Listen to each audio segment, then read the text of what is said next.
We don't worry about when we go live. We just know that we are live. What is up, everybody? This is Chase Oliver here, bringing you another episode of Chillin with Chase. And today, my guest is a guy I wanted to bring him on for the longest time, back especially when I was streaming heavily, and I was doing really well number wise. But now I finally got the chance. I saw on Twitter. This was like probably a while back. He tweeted, "I'll give my whole thoughts on the Cody situation, once he signs." So I said, you know what?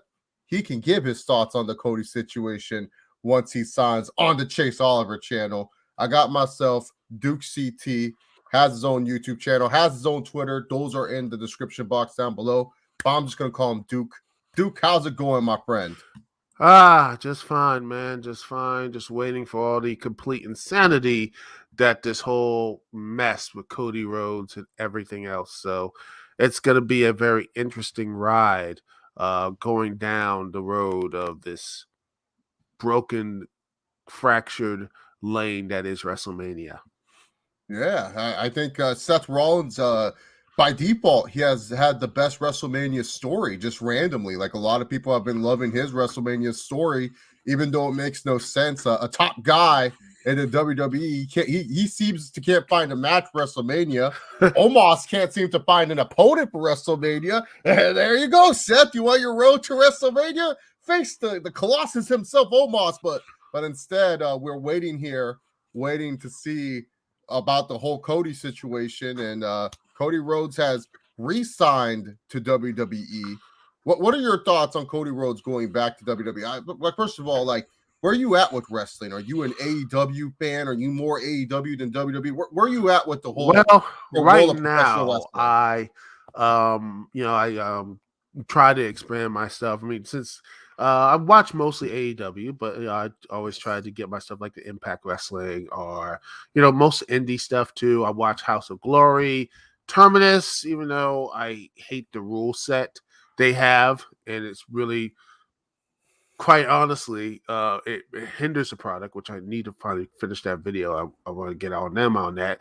And I try to watch New Japan, but it's on way too late, and it's like, oh, you have to find it somewhere on like Access, or maybe it's not on. It's just like I have to get the time and patience to actually sit down and watch most of the stuff and everything in New Japan. But WWE, I still watch sometimes if I'm really bored. Mostly stuff on Twitter or on like YouTube and such.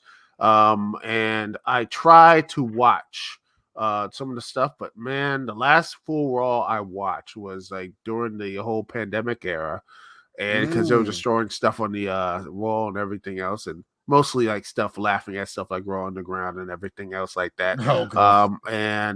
And after that, I just didn't really care because they were just spinning its wheels.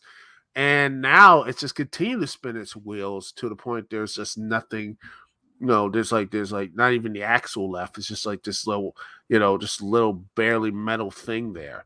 And I look at what they have. The biggest thing right now is signing 36-year-old Cody Rhodes. And while big, I mean, hey, it's a big AEW jump. The founder, it's a big thing. If I want to see until he's in the ring, well, it looks like supposedly he is, but I mean, the way it costs with Cody, supposedly he was not just on AEW TV. He was executive vice producer. He was tied up with Warner Media. That's why he was on like a Big Show, Rhodes to the Top. He had this huge thing, and supposedly the reason why he left is because the booking decisions.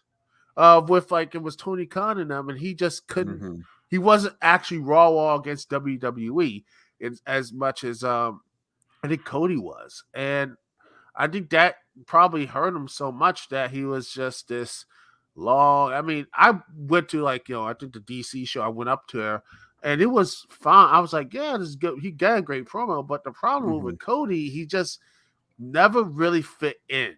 And I think that's the problem. It was 2019, and it's like it's been a couple more years later, and it just doesn't really fit right with him. And as WWE as the cure-all and savior, I don't think it is going to be, because again, he's 36 years old.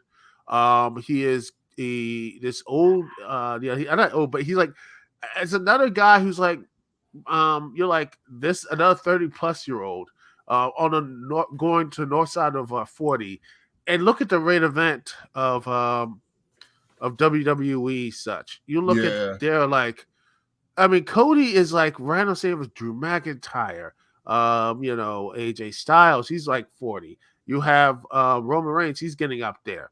You have Lashley. You have there's so many guys who are supposed to be who's like remember back in the days in the 90s, Vince like you can't have someone over 40 main eventing. Now he has multiple main eventers who are 40 years old, and AJ I'm like, Styles, you look what happened. Edge.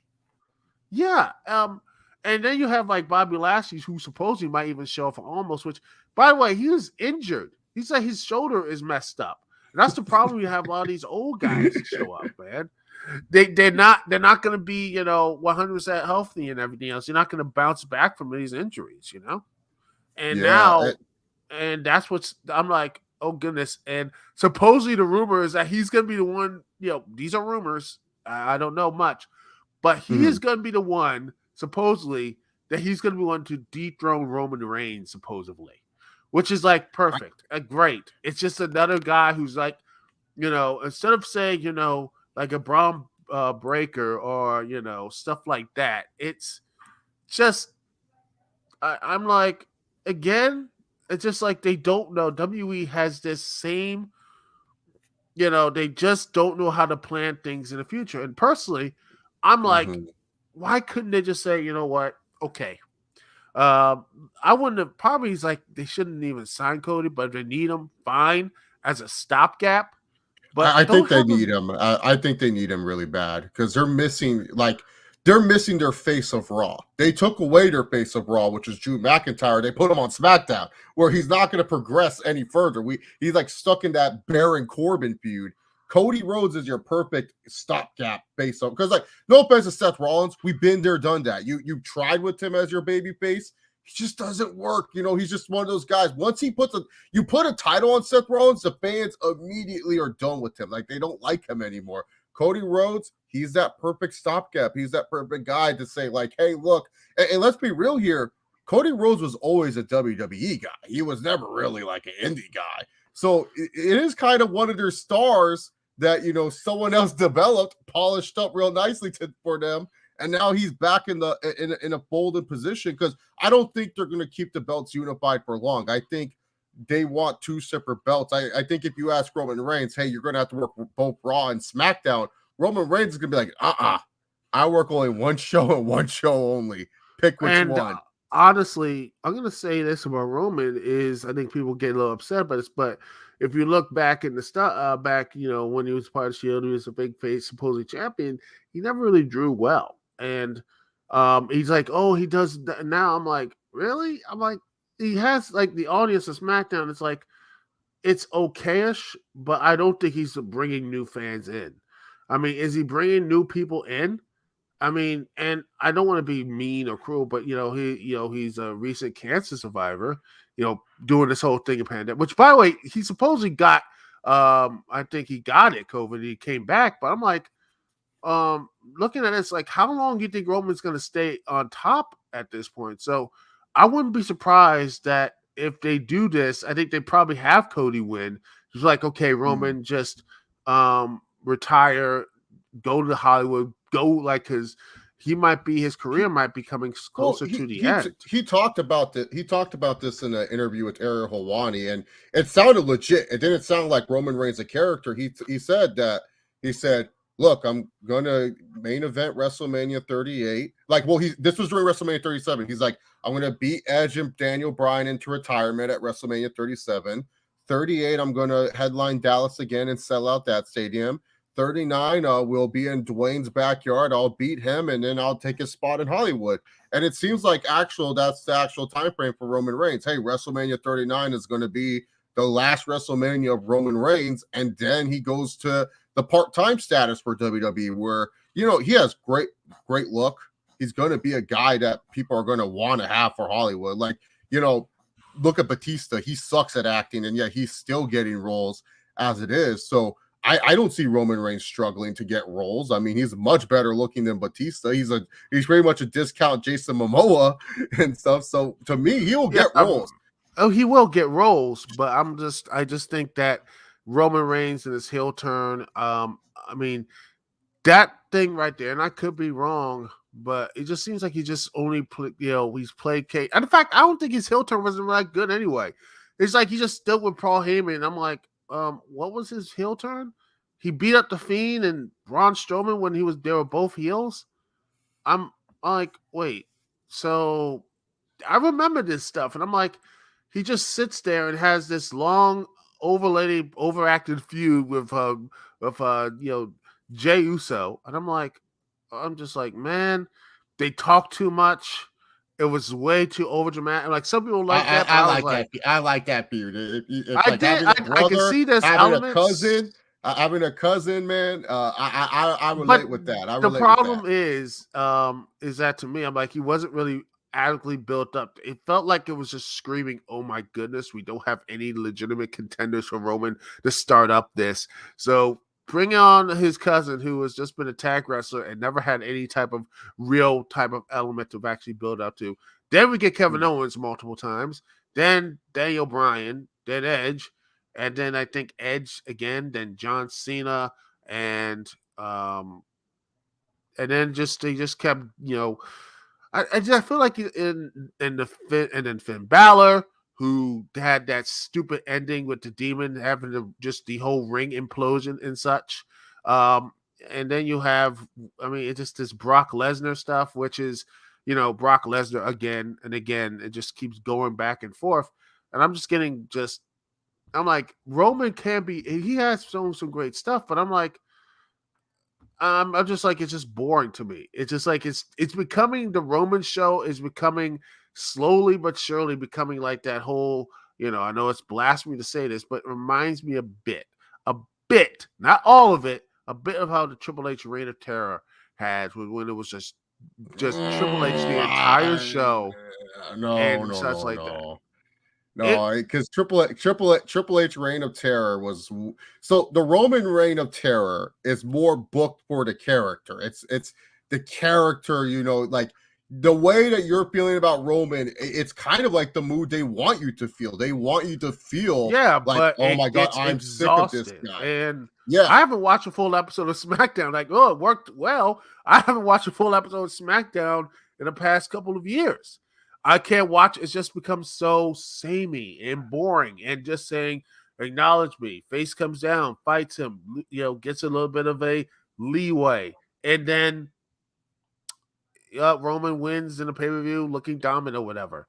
It just seems like a continuous just over and over and over again. And it just gets tiresome and such. I'm like, in this era right now, we need more, like, WWE should, like, they make movies. They should have some more positive stuff right now.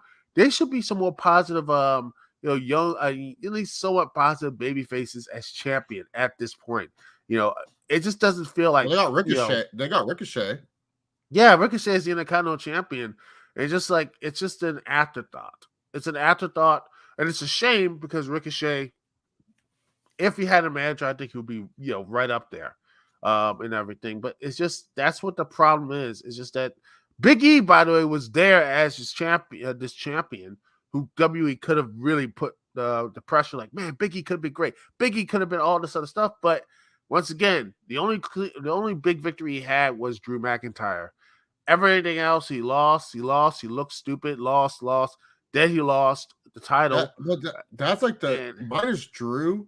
They haven't booked any good babyface champions. Like, let's be real. Like, minus Drew. Drew's like the last babyface champion they actually would actually have him win against heels and stuff. Like, the only questionable win Drew has is where he had to have the retirement home help him beat up Randy Orton in that ambulance match. Other than that, Drew has been looking phenomenal. But all the other babyface champions, like Kofi, same thing, struggled. Like, he would lose like the weekly shows, but he would win on the pay-per-views at least. Rey Mysterio, when he was world champion, he would lose. He was embarrassed.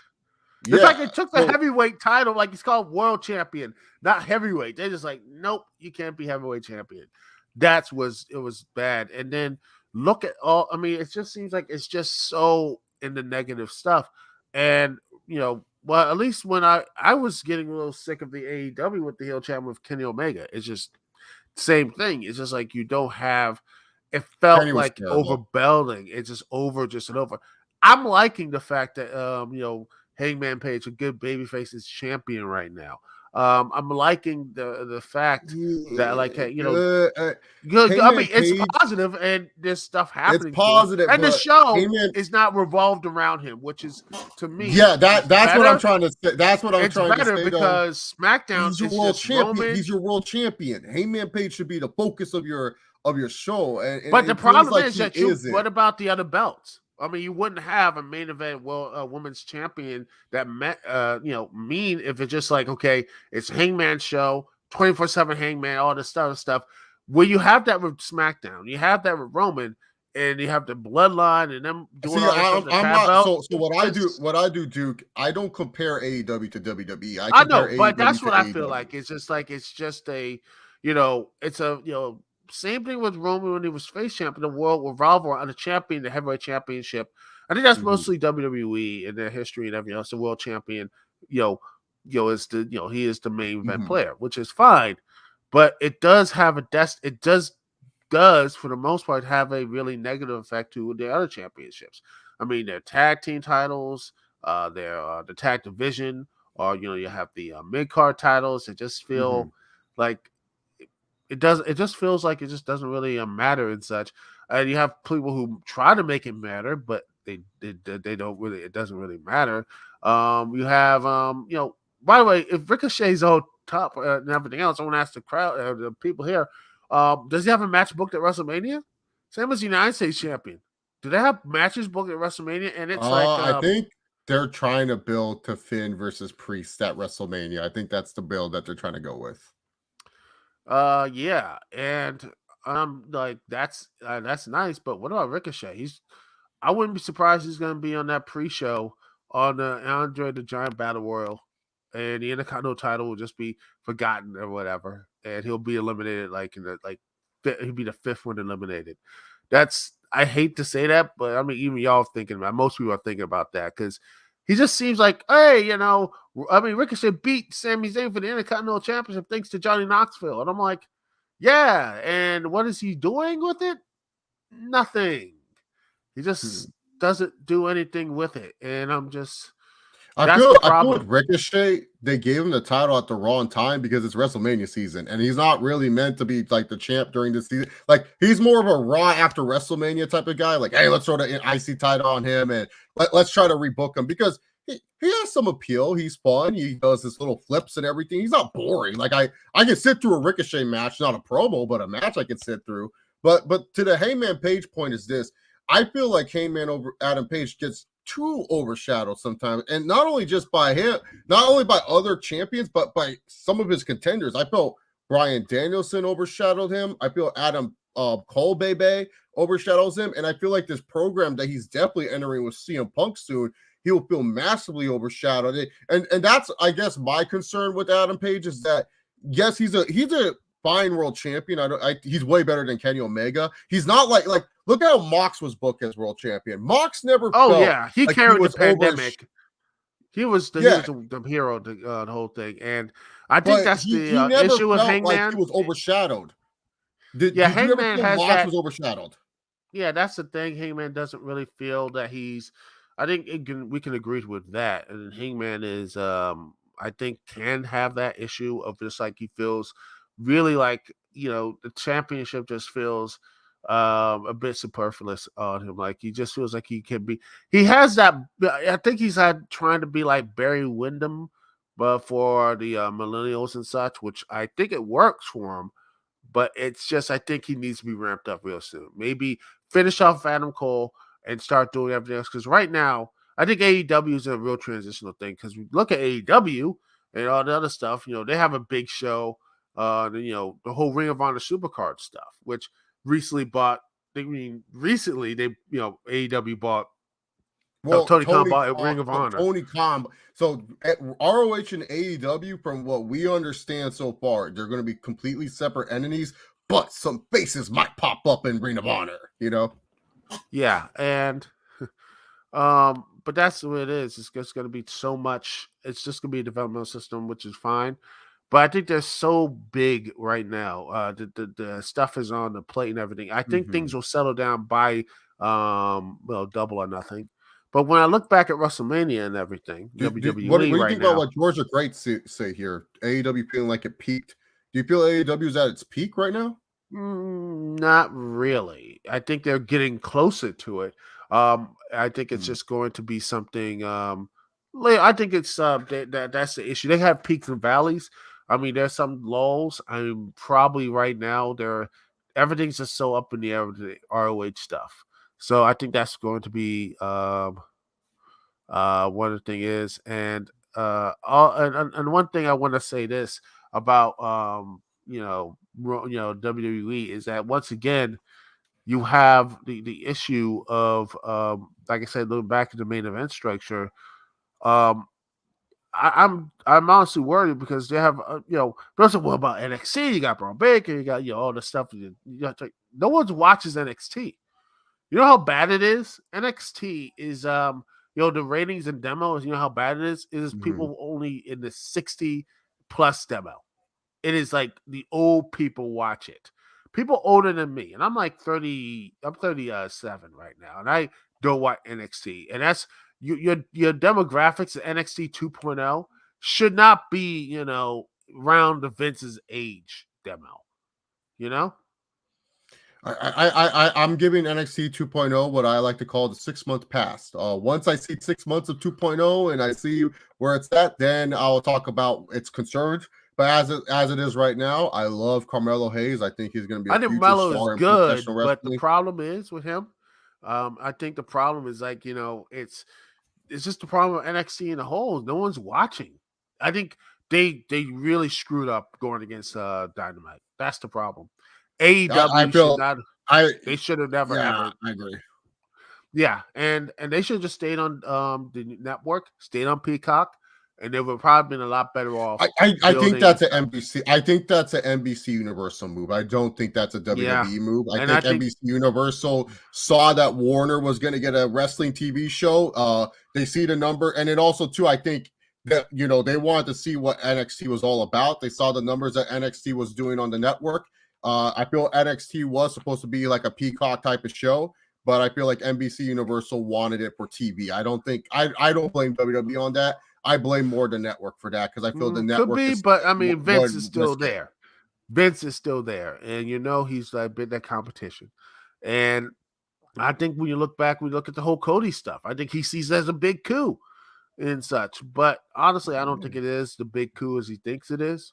When you look at Cody Rhodes, and I'm like I said earlier, it's just like he's 36. He might be the stopgap for a champion, but I'm like, it's their own reason why they need to stopgap for championships. They never really build on their own. In fact, they got rid of. I mean, what type of company gets rid of people? In the middle of a rebranded storyline, Aleister Black came in, beat up Big E, and then the next week was gone. And when you look, it's not the first time they've done that. Remember Mordecai, Muhammad Hassan? They were building up those fools and they just disappeared too. Mordecai was supposed to feud with Eddie Guerrero, who was a former WWE champion at the time, and he got the axe. And then Muhammad Hassan, the network was like, UPN was saying that's too crazy for us, even for UPN. Oh yeah, and they that sort of thing. It was going to be. I mean, those are like all. But I'm talking about like right now. It just seems like there's so much stuff. Hit row, man. Come on, they built them up. They had interests. They were drafted as a group to SmackDown, and I always thought I'm like maybe they're gonna build this as a babyface, equivalent of to the Bloodline, and maybe next year have Roman. Since I think, come on, Hollywood is not letting Rock wrestle again. They're not letting Rock wrestle again because those paychecks are like no. You tore your practical, all that stuff while doing that wrestling stuff. No, we ain't putting you in that. Maybe as a I think the Rock, I think the Rock, he did it right because he set up his movie contracts where he only has to worry about Black Adam right now. Black Adam is his only main project that I think he would have to worry about at that time. Like, because like he's ramped it down on the movies, because before the Rock used to be in like a lot of movies, and now recently his upcoming plate is kind of empty. He's being a little bit more selective now, Dwayne. He's not like taking everything. But again, some of these movie contracts, if Black Adam does well, which I believe will, I wouldn't be sorry if it wanted me to like saying, nope, we're not letting you wrestle, because we got to do like maybe crossovers and stuff like that, the DC properties or something like that. The only crossover he's playing for right now is Shazam. That's the only crossover. And then that's honestly, I wouldn't be surprised if they, the agency and everything else, but Hollywood and all that stuff, man. So I honestly thought, going back to, I thought Hit Row was going to be that big babyface group to eventually go against, say, Roman, like maybe earliest next year's SummerSlam, and a latest like WrestleMania, have Swerve Strickland or whatever just hold the WWE Universal Championship. Have that as the main event, him passing the torch or whatever. But then they just got released. In fact, they released B-Fab first and then released a group after. I'm like, wow, that to me is amazing. I'm like, it's like some weird type of prank that WWE is like, they do this, like say, ha, you care about these guys? Well, you hope they can care much in the unemployment line. And I just like amazed, because and I keep hearing that excuse, like all the stuff the pandemic releases, like, oh, WWE needed to do it because they couldn't afford it. Ring of Honor, don't have even 1/10 of the budget. They of WWE, they held all their talent. Same as Impact Wrestling, AEW, New Japan, all these other companies did it. But yet WWE, with the most money they have, they said, we can't afford. Oh, it's budget cuts. We are making all that money. I'm like. And that's another thing that soured me on the watching WWE. Is just the cold-heartedness and just outright just waste. Just like it's just the outright just their product and the way they treat the wrestlers. I'm just like, man, it's just like it's terrible. So I just can't really watch their stuff, because, in fact, it does, and it hurts them in the bottom line too. Because why would you get invested with somebody if they're going to be released? I mean, people saying, "Oh, they were." I told you a year and a half ago, like when Keith Lee won the NXT and North American Championships, and I told you, like, oh, like in like a year or two, he'd be released from WWE. Would you believe me? Probably not. Would you say the same thing about Aleister Black? Would you believe me if I said that? Aleister Black. I'm not an Aleister Black fan. I'll just be honest. I don't get the appeal. I think he's just average at best. And even AEW doesn't get the appeal because House of Black just feels stuck in the mud. So I feel Tony Khan and we on the same wavelength when it comes to Aleister Black. Like good talent. But what's there if we're not forcing you down our throats? That's how I feel. I think the crowd loves it. Being real though. I feel like if you look at me and I try to show a friend, hey, here's Aleister Black. My friend, he giggled his ass off when he saw Aleister Black get up and heard the creaking thing. He thought that was hilarious. He was giggling. So that's what a casual thinks of Aleister Black, just letting you know. So to me personally, Aleister Black never got the appeal. You got it, cool. I'm glad you get it. For me, never got it. Well over my head. And he's a Southern Netherlands boy. I love my Dutch wrestlers. I don't get it. I'm just. It's just, again, when you look at some of the stuff that they had, these people like, oh, they're going to be here, and then they're gone. And I'm just like, when you have that type of like unshaky foundation, you don't know who else might go. I mean, like I said, Hit Row, gone. Keith Lee, gone. I feel, I don't even know if Mello Hayes might still be here, still be there. I think he will be because he's on a cheap contract. I feel like that's what WWE is trying to do, where they're like, get rid of all these contracts of guys that WWE is very big on return on investment. And like the thing is, like they were hoarding talent. Let's just be real. Let's just call it how we see it. Hoarding talent that they didn't really necessarily need, and that they were just doing it to prevent them from going to the other company. They were just doing it because they could. Oh yeah, they wanted all the talent. From people will say, "Oh, AEW killed Ring of." No, they didn't. WWE raided New Japan, Ring of Honor, heck, they pretty much came. They just they just ganked the entire UK wrestling scene, the entire UK wrestling scene for NXT UK. And how did that turn out? Who they were? Was that who actually cares on NXT UK? Only 4 or 5 It's people. actually go rewatch the pandemic era Duke. You'll say, "Holy shit, this is actually some of the good best wrestling I've seen." matches. No. I'm talking about storyline. Dragunov versus Walter, but now Gunther. Great ass storyline. Oh yeah, there's some good stuff. That's Hangman. That's Hangman versus Kenny on steroids. That's Hangman versus I Kenny on get steroids. that, but is it bringing people in? Because before the whole pandemic, they were the failing to problem draw. is that and when they come back, they never connect with the UK audience. It seems like they're just holding it on for spite. And the UK and people who said, this is not going to. I love the fact that Pete Dunne, aka Butch, is saying the UK scene is fine. Not really. The UK wrestling scene is not fine. It has been decimated by not just WWE, but also the whole speaking out campaign, and COVID. And it will take at least another, honestly, 5 or 6 years to even have at least a fraction of what they had before WWE took all their stars. And that's why Japan, like the Japan companies, when W was like sniffing around when they're saying like, like they had NXT Japan, New Japan Pro Wrestling said no. They're like, nah, we are not letting this happen. We're signing our people, and we're not making sure none of them. That was Bushiroad that said no. Oh, Bushiroad. Oh yeah. But that they did not. Gato was really interested in WWE. Gato, but Bushiroad's like, nah. I think they did Bushiroad. Yeah, they were smart because they knew if that happened, they're a $1 billion company. Bushiroad, they know what they're doing. Like they're smart. They're a smart entertainment company. And now I think New Japan is working with AEW, and then AEW is not working with DDT and all these other companies. I honestly think that's going to be very an interesting relationship going forward. I don't know how that's going to work because things is opening up now. Hopefully more opening up because you don't know what's going to happen in the next couple of weeks and months, the variants of COVID and everything else. But it just seems like it's going to be a very interesting time. And I just look at WE and I hope things get, they are opening the door a bit. You have Mickie James with going her, having her being part of the Women's World Rumble with the Impact Knockouts title, which is amazing. Yeah.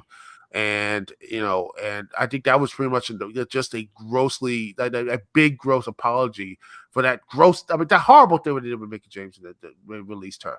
The way they released her was just one of the most disgusting things. I'll say this: bigger companies do way worse. Walmart, does way worse. Oh yeah, I'm just saying. I don't want to get into the whole thing about WWE. Walmart's also evil, and also McDonald's and all these other companies that you probably shop at a daily basis. So like that's to me, I get it. What they did was disgusting. Yes, it was an apology. I ain't gonna discuss that because AEW, let's just be real. What are they doing with Joey Janela? They're not contacting him at all. But we're gonna sit if we're gonna sit here and you talk about unprofessionality, that's unprofessional for me too. They should have I'm just saying they should. They should. Daniels, okay. Less BTE skits. Do your job as talent relations. Stop BTE. Okay, you don't need to be on you're the guy now. And also, I seen the chat, G Nation. I think he said it best. The wrath of Nick Khan is going to strike post Mania. They're going to let go of big name. I truly agree with that, and that's what I think is going to happen. It's going to be like he's going to release. There's going to be a big name, and I don't know who it's going to be. It's going to be very interesting. Make a prediction. Hey, if you're going to come on here and say it's a big name, make a prediction. Who's a big name that they're going to release? What name? I mean, there's guys like Drew McIntyre, maybe AJ Styles. They not letting AJ Styles though. You never know. AJ, they might let AJ go.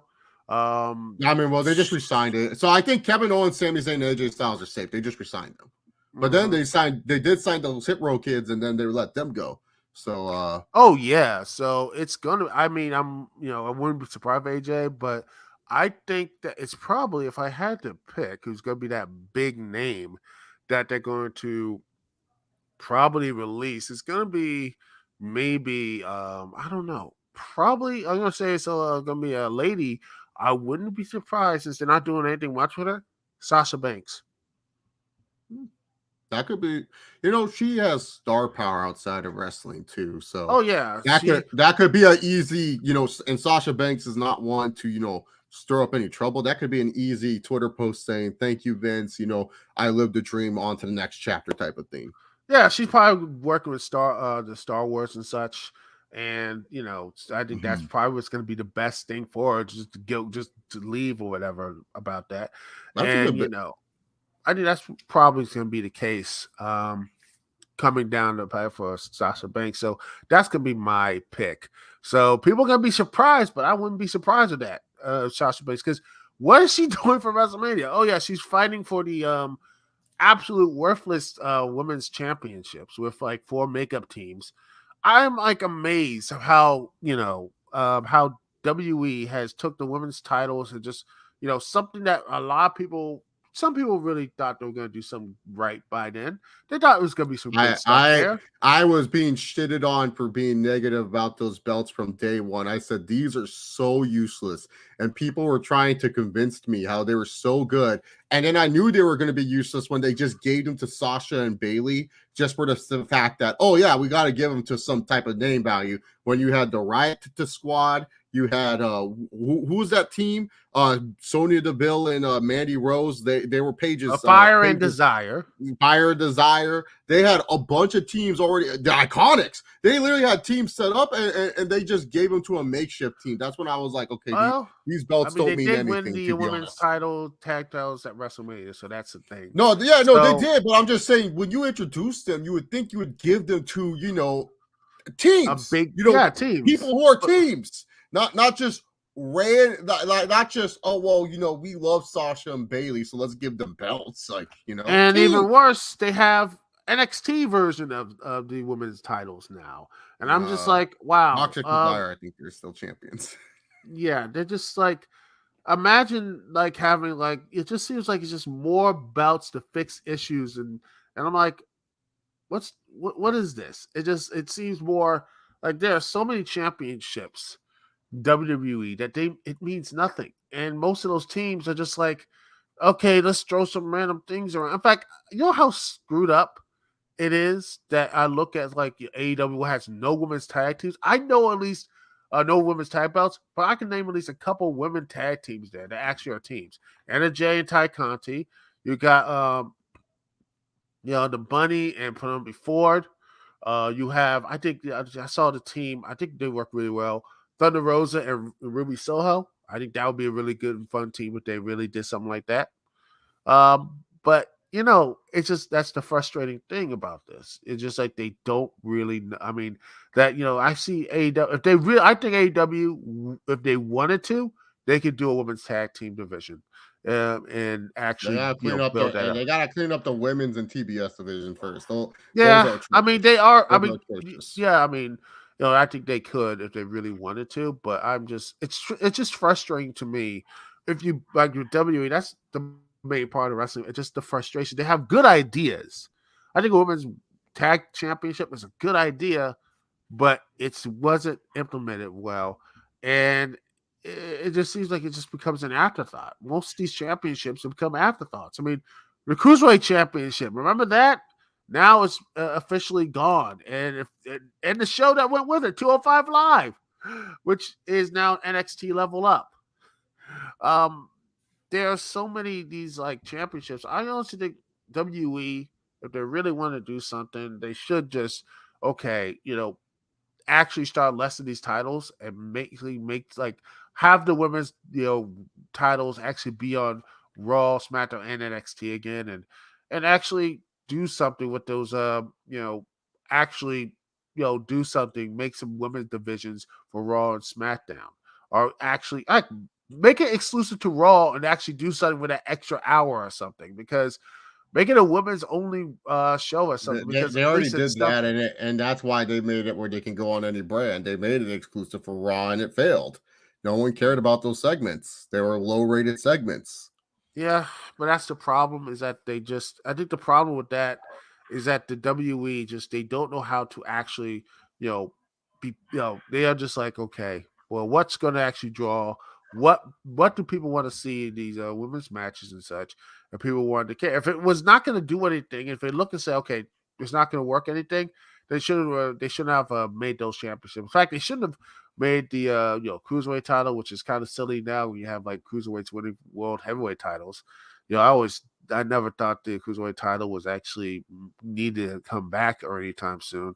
No, I was against it too. Me too. I was. I like the Cruiserweight Classic tournament. If you want me to give me, give me just a tournament every year. That's fine. But Cruiserweight tournament when they get a shot at the Intercontinental or U.S. championships. That would be they get like a belt, but it's not really it's not the bet every week. It's just like every tournament the champion gets like a bye or something like that. Like that'd be cool. That'd be fun. Yeah, not only that, but hey, you get a shot or something like a shot at like a championship belt in WWE or something. That's something like that. Instead of just having just a belt that just felt like it just feels very pointless to have in the long run.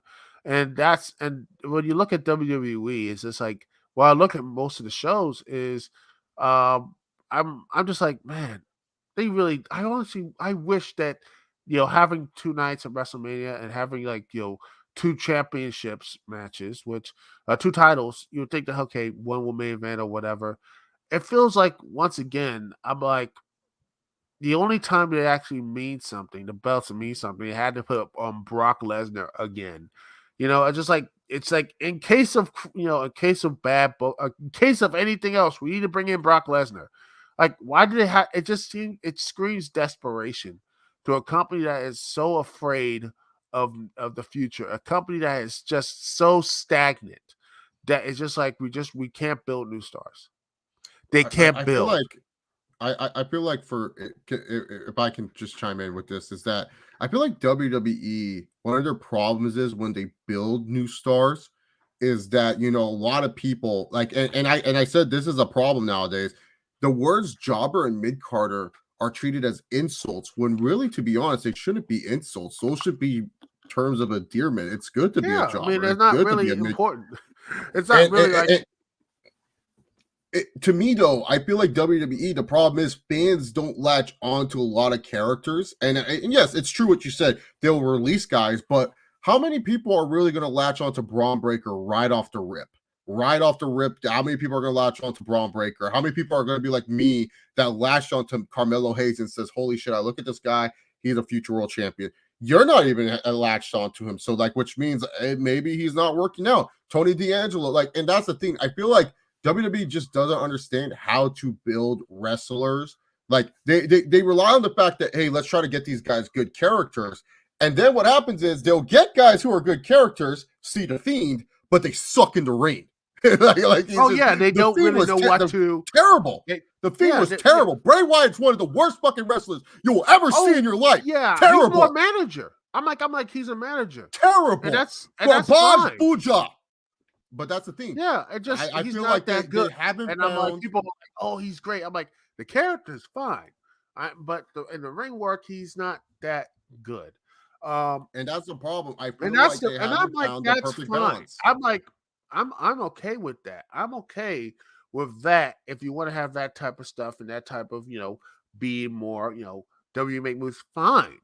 But why do they need to have put him in these like wrestling moments and all this type of stuff, man? I honestly think him, the Wyatt family, we go back. I'm like, man, that's like the perfect manager gimmick, He's a good manager, a good talker. Have him be that type of guy. Or put him in something else. Hell, make the Fiend someone different. Give somebody else who's actually a good worker and have the big size or whatever. He be the Fiend or whatever, something like that. And honestly, don't overuse. I mean, they overused the Fiend personally. They just overused him, and then they made him less special. I mean, he lost the that whole Hell in a Cell thing, which was I don't know why they made Hell in a Cell to a red chamber. It was stupid then and stupid now. I mean, you watch those Hell in a Cell matches, and it's distracting. It's like, come on. When you look at the cold, maybe it's an aesthetic thing. Maybe people will like it or whatever. But when I look at Hell in a Cell, I'm like, it's a cold steel big cage, just that sort of thing. That should be it. It is a hell trap type of thing. It's like just the devil's playground. I don't see it as a devil playground, but it's like a big firehouse red, and it looks so stupid. And then the whole Fiend versus Seth Rollins thing, which was just completely a comedy act. And then if you look on Twitter, if you can find it somewhere, WWE had WWE said, what's going to be the decision? It's going to be pinfall, submission, or disqualification. And people, people said WWE's not going to do that. They're not going to DQ their stuff. This is a big time match. I'm like, people seem to forget WWE DQ'd that main event at WrestleMania, Hogan versus Sid Justice, if you remember back in the day. And that's the thing, people don't think that. But that was good. That was good. That was good. That was good. Sid Vicious went over the line against the Hulkster. That was not right what Sid Vicious did to Hulkamania. He was excited that he got the main event, and he does this. Like no. Yeah, that's 90s wrestling. 90s wrestling's different. It's this is why to me it's like it was just stupid because they did a disqualification inside of a Hell in a Cell. Like, how are you going to stop multiple times? The referee was acting like he knew Seth Rollins. Like, it was like, bro, like when have you and the referee been friends, Seth? Like, when have you and John Cone have a relationship, cuz? Like, there was no by the way, relationship what about Seth. last year? The year before at Hell in a Cell, you had Braun Strowman versus Roman Reigns, and that ended in DQ when Brock Lesnar came in and just F5'd everybody. And that's like, hey, we got your money, people. Main event over. We're done. Care Bear versus. That is the problem. Is WWE has no real anything that screws over that overrated Care Bear. I'm fine with that. That's fine. With me. But that's what I love that. I love how it just they break their own rules. They break their own situations, and wonder why people are just like not engaged with the wrestlers or characters or anything else. They're just like they treat it with indifference. You make them feel indifferent. You make them look. You make them like fools. They look like clowns. And guess what? You tried to make it like, oh, they're serious now. And I'm like, no, man, they ain't serious. They're fools. They're clowns. They're nothing. You could have them win 2 matches in a row if you portray them as clowns multiple times. I'm gonna see them as a clown. That's it. It's not really a point to be all that type of getting all just. I look at Kashi 83K says a lot of guys nowadays feel like they're just employees of WWE.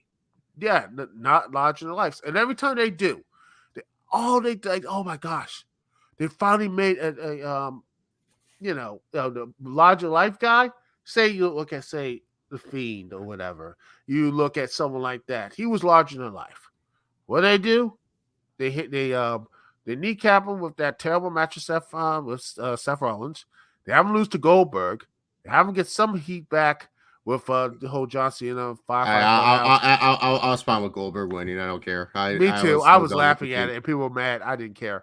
And I was fine with Goldberg winning. The Fiend sucks. I'm sorry. Sorry that you like a shit character. And then have that whole swamp fight with Bronny. Nope. I forgot that. I forgot anything with Care.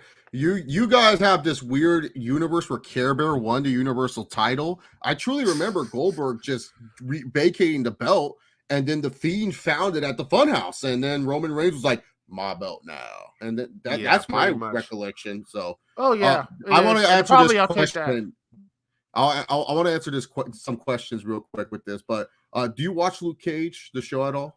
Oh, I watched it. The problem I actually have with the show, and mostly it just felt like with Netflix and everything else, I didn't think it was actually. I think the show was decent, but I felt like it could have been a lot better. I think a lot better show because no one really matched with him, Luke Cage, until like what season 2, and even then, it just felt. Yeah. I like the musical choices. But at the end of the day, I was like, it's okay. I mean, it wasn't Daredevil. It wasn't there. I mean, it's a shame because I think Luke Cage, maybe the Disney Plus reboot will make him more interesting. there's more people to fight him now and all that stuff. Is it a reboot or a continuation? I'm not sure. Yeah, they're gonna do some. We've been kind of talking about that, Degenerate Shargun, what's going on in the world. Bennett Hernandez says, "Is it true that Stone Cold and Kevin Owens are the main event of night 2?" We don't know about that. I don't think night 1. Yeah, night 1. There was a spoiler sheet.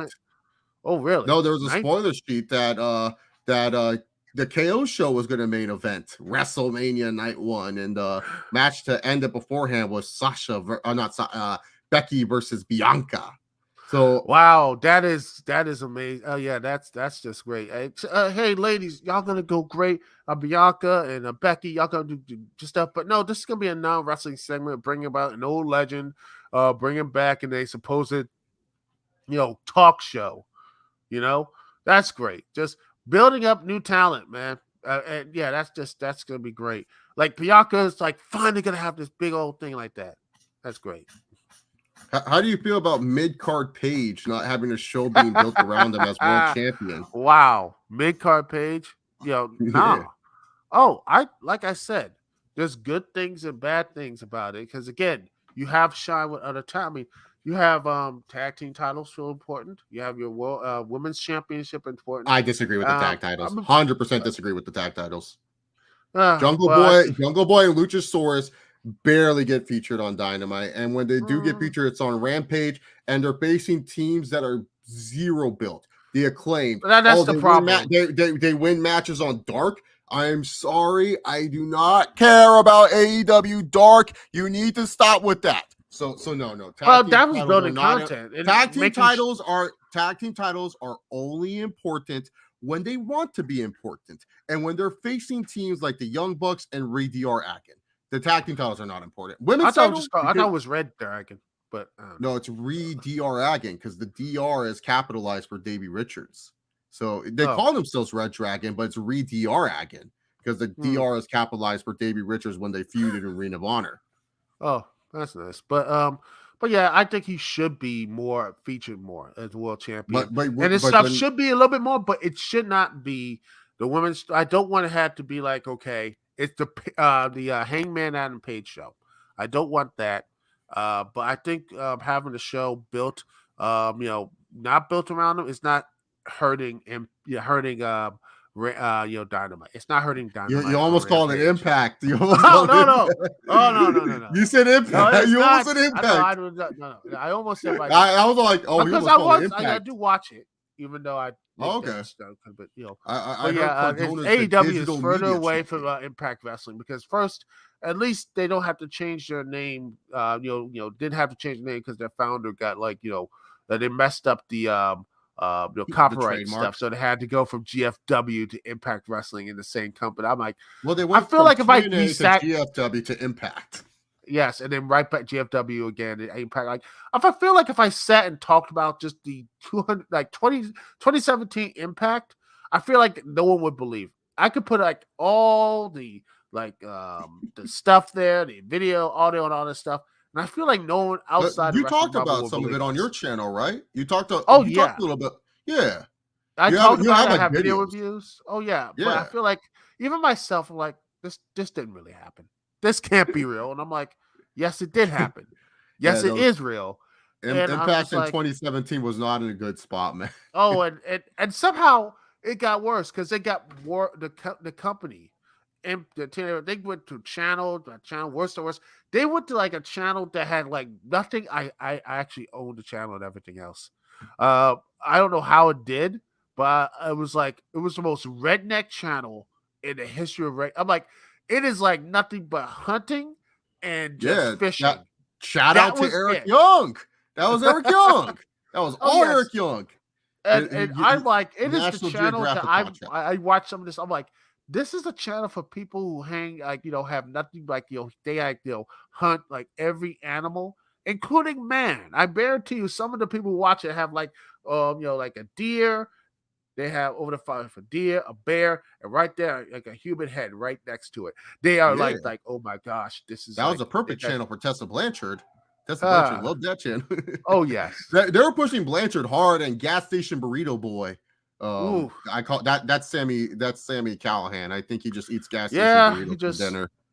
Yeah. Oh, the question, Degenerate Shogun was like, oh, it's like, Austin and Owen were gonna have it. Say, they are. It's KO show, and I don't think it's gonna be. I think it's gonna be decent because I'm gonna be there.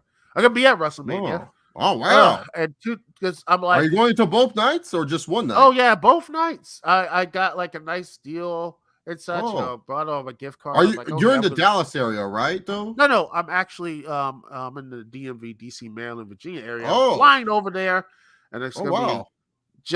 I'm just like I'm doing it just to see how good what AT&T Stadium is. I want to see Oh. how it is and see how Okay, that's cool. that sort of stuff is. Hopefully, it's not as bad as WrestleMania 32 when it was there and it was just complete dumpster fire of that The pay-per-view. internet, yeah, the internet went out. Like people missed like the first hour of the the whole pre-show and stuff. Like Brie Bella's Was that retirement. really a bad thing? That's the question.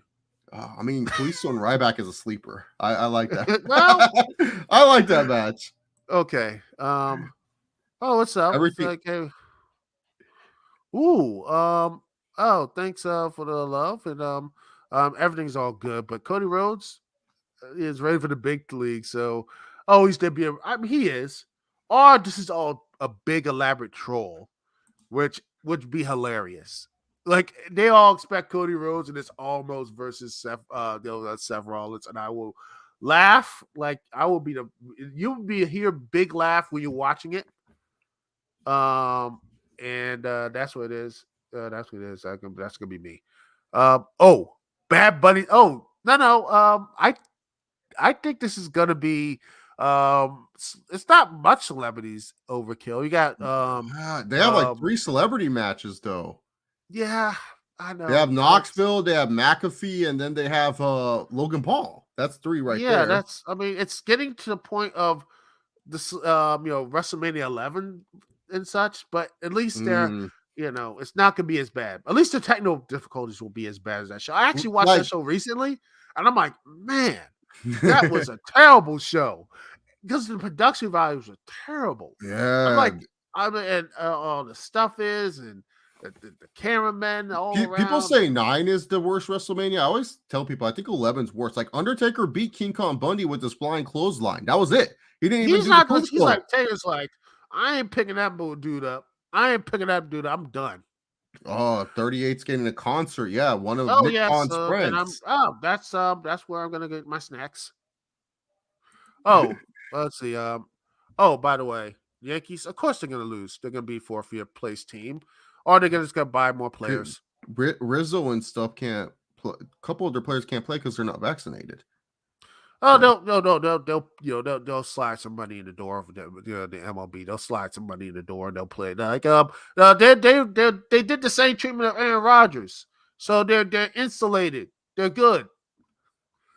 Oh wow, AEW what? No, this was I don't know what this dude's talking about. I mean, they are not. Yeah, because AEW took. Let's see. AEW took at the time Kevin Owens, Adam Cole, who stayed mostly in NXT, Kyle O'Reilly, let's see, Kyle Casanova, Kings of Wrestling. They took, it's just like AEW took all those guys. No, they didn't. It was NXT and all this other stuff. So I don't like this narrative of us saying that AEW killed Ring of Honor. No, Ring of Honor. I feel they killed the rebuild of Ring of Honor because Ring of Honor. Sinclair was cheap as hell. They didn't help with Cody, and they weren't working with AEW right off the rip when they should have. They should have been able to work. Yeah, they should have done things, and I still have no idea why. But still, I also think putting eggs in the Marty Scurll basket didn't help, and putting eggs in the even Flip before Gordon the whole stuff there, I was no Flip Gordon. I'm saying like they built the wrong guys up, like Flip Gordon, Marty Scurll. Like PCO became champion at one point. Like, no offense to PCO, good job for you, Jack Rougeau or John Rougeau, whichever Rougeau brother you are. You're not world champion of a company and stuff like that. So, yeah, I mean that's true. And I think AEW should have worked harder with building a relationship to Ring of Honor because CPZ did say earlier, and I do agree. I think it's disrespectful to ROH's legacy that it's going to become a developmental. I feel like But ROH that's should what it still get was. That was it was to NXT, the WWE. NXT basically it was basically a feeder system for NXT. It's ROH has it always kind of was. been because It even has always before been that way. let's not forget too, even before TNA treated ROH as a developmental, took Homicide, took AJ Styles, took Yeah, Samoa they Joe, never. took That's the Christopher problem with Daniels, took Roddy, yeah, took Ring of Austin Honor. Aries. Oh yeah, Ring of Honor. The problem is it's the same thing with ECW back in the day. Is that they have these nice things, but they can't afford it. They can't afford them, and they're like, you know what? Bigger companies coming, and again, that stuff here, yeah, I don't know whatever it is. Oh, WE in its entire history agree. But no. To be fair, back in the 2000s, they did.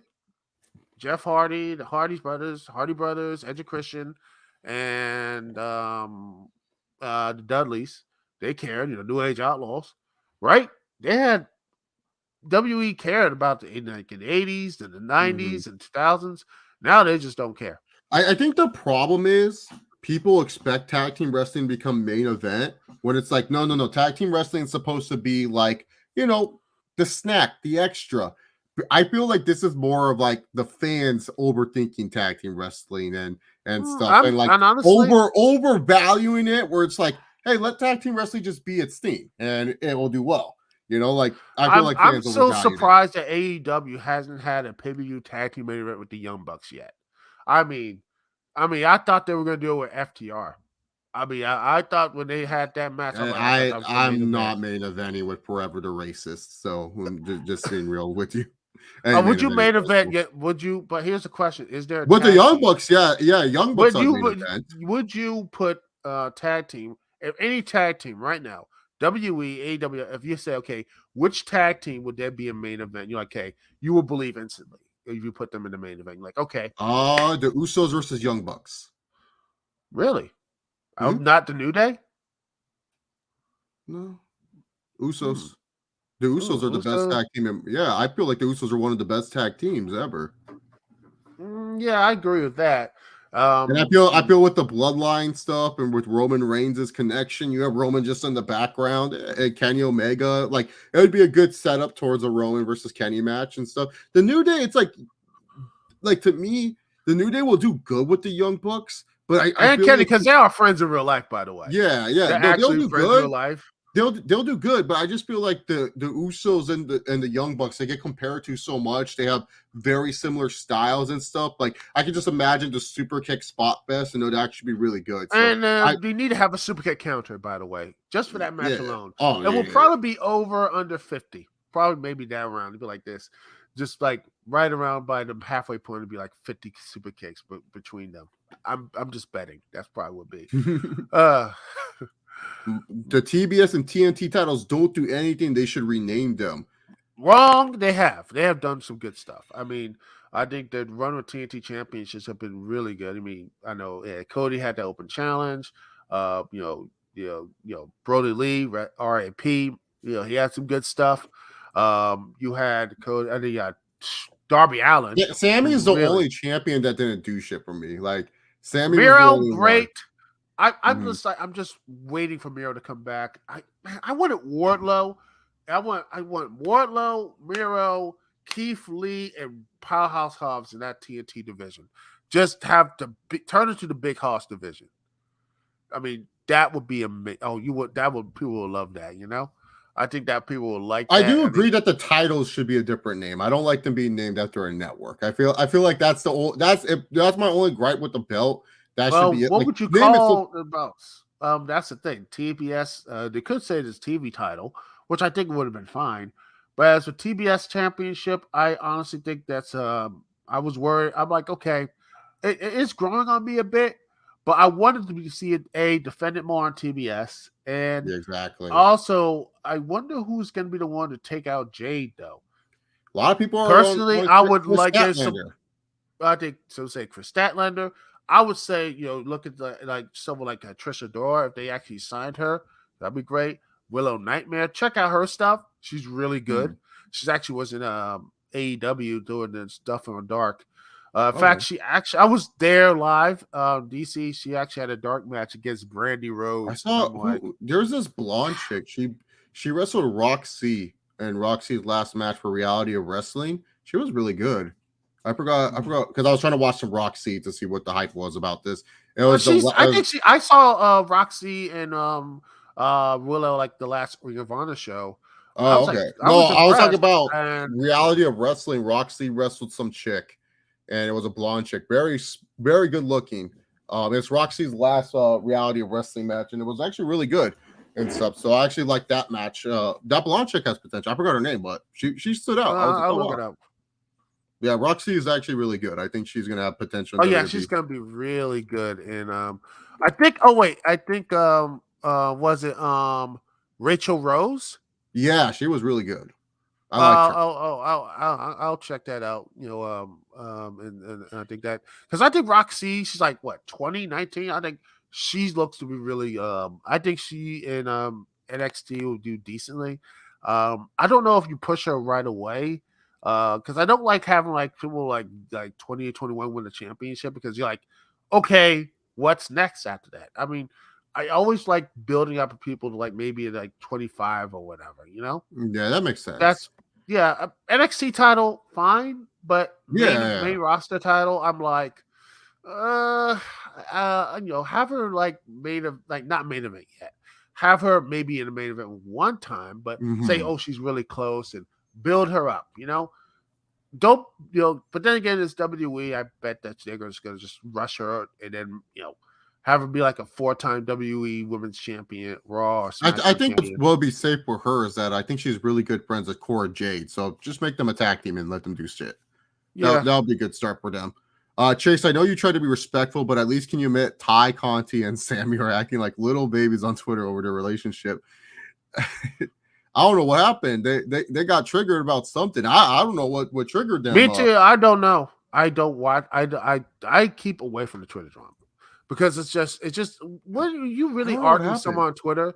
It's like, do you really feel better after the argument?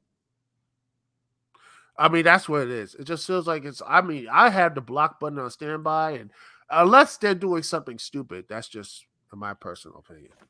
For me, I just feel like, look, with Ty Conti and Sammy Guevara, they're young. They're going to make mistakes as young human beings, and especially young human beings in love. Did Ty Conti maybe, she just let the Twitter trolls get to her? Absolutely. She totally did.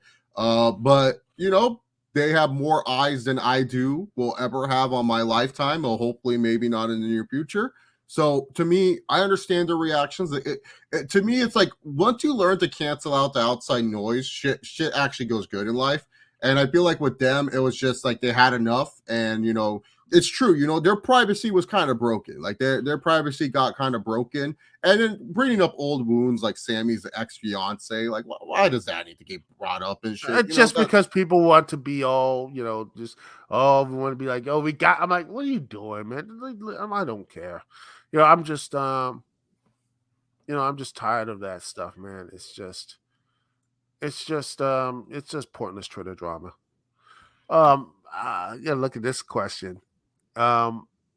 Anyone recent defense words? I'm gonna say honestly, what their people. You could say technically recently they released. You could say the whole Cody Rhodes thing, but then he's coming back. But right now the release, I think Miro. I think that made him ate his words because he had a kick-ass run before he got hurt. Or the TNT Championship. Mm-hmm. I still have no idea why they Rusev Day could have made money. In fact, why did he? I'm still pissed off. WWE just ruined Rusev Day. It got too over. That was the problem. I'm like, this is what the people wanted. Why couldn't they just have him? I'm like, have him face Lesnar. If it doesn't, I'm like, look, I'm like, sorry, him and Roman, I like him, but yet that's it. I didn't care. I like, fine, just to have Roman fight for the U.S. title, fine, and then have him win there. Have him pose with the family or whatever like that, and then have Rusev beat Lesnar. Have the crowd go home happy. I mean, what is the last time people left a WrestleMania happy other than Daniel Bryan winning? 31. 31. Yeah, everyone loves Seth Rollins cashing in. That was the first cash in Yeah, but when WrestleMania is the history. last time? But I'm looking at recent WrestleManias. It just seems like when's the last time actually people were happy? I think the reason 31. the last I answered 31. 31's the last one. 31. I'm like, Yeah. what about WrestleMania Night 1 last year? I mean, Bianca, but and Yeah, Sasha yeah, Banks. that one counts. So yeah, WrestleMania 38. Actually, people liked Night 2's endings. Smash Yeah, them, stack yeah, them, pin them. exactly. Yeah, That great that shit. okay, but I mean, as a good babyface type of happiness, Bianca, 100% then Bianca. It's 100% yes, it is. Bianca, or maybe Becky. Like some people, 35. It's like one of those weird shows that went too It was long. way too damn long, Yeah, and I think people were already happy when Kofi won, and they're just like, "Yay!" And then the show just kept going. I feel like if you had Kofi main event, that would have been better. Did you like And I Gene think, Snitsky and Kane in 2004? oh, it wasn't my fault, and Yeah, that was great. I love that And feud. Snitsky putting the baby into the crowd. Good times, good memories, and Kane somehow being the babyface after pretty much impregnating Lita, implying that he did some horrible things to get to that point, and then he was a de facto babyface, even though there's pretty much while Matt Hardy was doing all this stuff on the Indies and shooting all this stuff, and then finally coming back a couple weeks later and such, He stole Kane's thunder. That was supposed to be Kane's feud with Edge, and Matt Hardy had to selfishly do it. Do you guys feel like WWE and AEW fans are toxic? I feel like there's pockets of fans that are toxic. Yes, mostly on Twitter.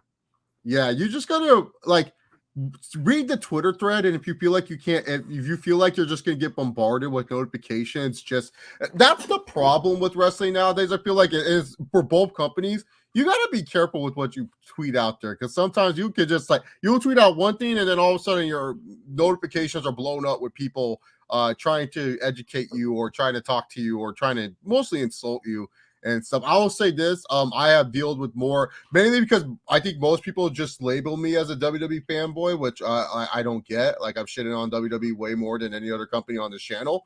But I get labeled WWE. Most AEW fans are way more toxic for me. Been doxxed 3 times by AEW fans. Shout out to the person that tried to dox me, and yeah, I hope you like everything that happened to you, my friend. You really deserved everything you got going for you. It's a shame because I'm like, hey man, if you don't like something, I'm like, there's so many good wrestling stuff out there. I mean, not just AEW or stuff like that, NWA, MLW. There's a bunch of wrestling. Oh yeah, great stuff. I'm like, if I'm getting really angry at a company, the one thing I do is just not give it its time. I don't give it my energy. I just move on. I just don't really, I pretty much does what Tony Khan does with most of his talent, ghost him. But anyway, gosh. G Nation, what's up here?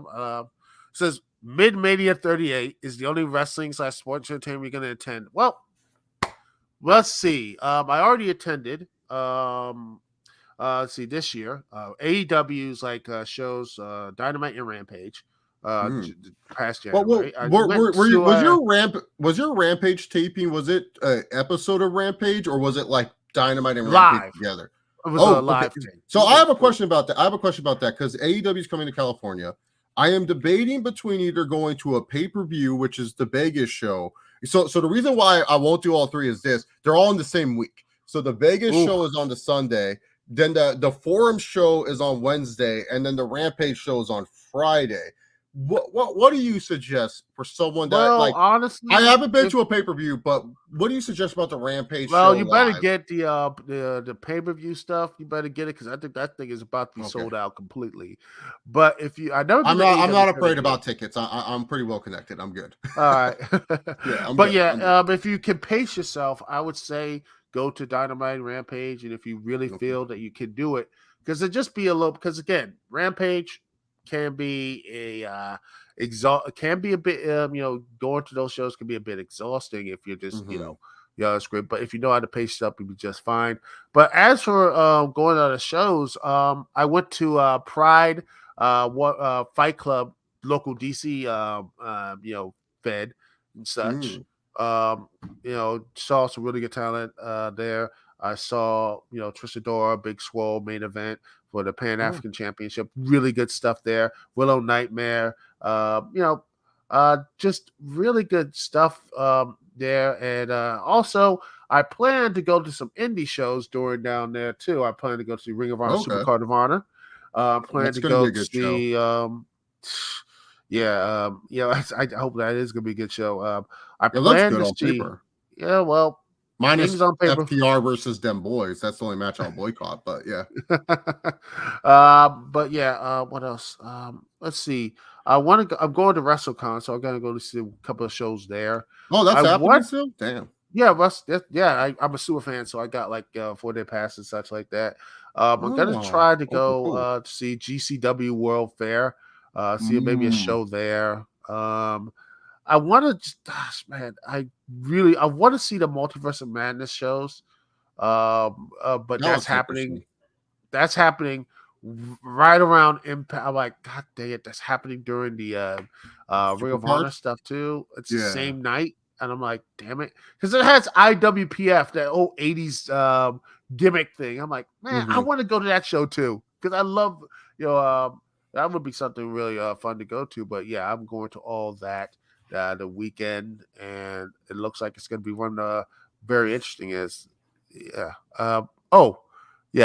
2, 9, 11, 27. I was at WrestleMania 27. It's not that bad. WrestleMania 27 wasn't terrible. That was the one with Undertaker, Triple H. You had the second one. Yeah. CM Punk and Orton was really good. I think Del Rio Mysterio versus Cody. Mysterio was Cody. Might see that rematch happen again soon. And you had let's see, I think Del Rio and Edge had a really good world title match. By the way, Del Rio opening the show, even though he won the Royal Rumble. Ha! Yeah, that's great. Biggest Royal Rumble at the time, 40-man. Yeah, he the biggest Royal Rumble. Yes, and that's it. And I was like, yep, yeah. I don't think Pat McAfee counts a celebrity. I think he's a commentator and he has one of the best podcasts right now on YouTube. That's true. Yeah, right now he does. Yeah, very successful. I mean, it gets a bunch of views. Like most podcasts don't even get that much. Favorite Spider-Man villains for Chase, at least in the movies.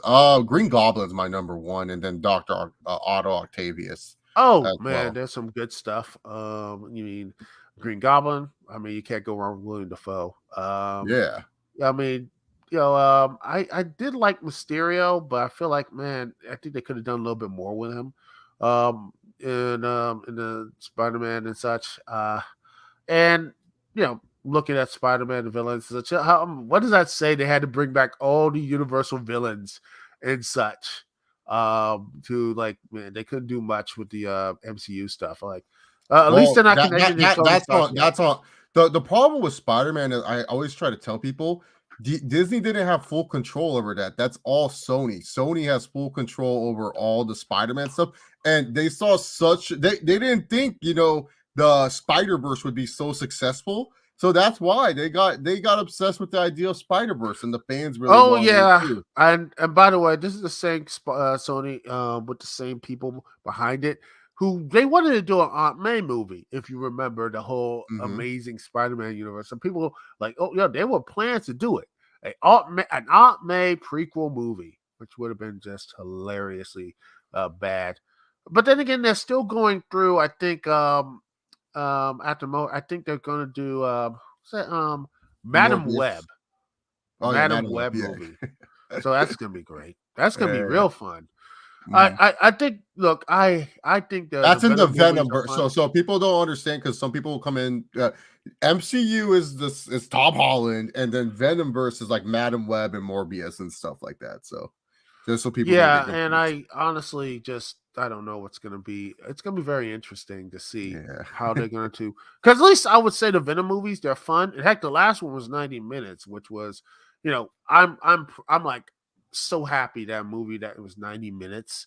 And people, I can't remember, and this is why I don't really like Twitter that much, is that people were complaining on Twitter that, man, that was like, it's 90-minute movies are terrible. I'm like, what? No, 90-minute movies are good. Well, we're so used to 90-minute TV shows. We're used to Game of Thrones. We need 2-hour movies. Yeah, I'm like, don't people have not watched good '90s stuff yet? Well, with Chase throw as concepts in the Batman 2, you got to set up Joker. I mean, they kind of. Did you watch Yeah, they Batman? leaned into it.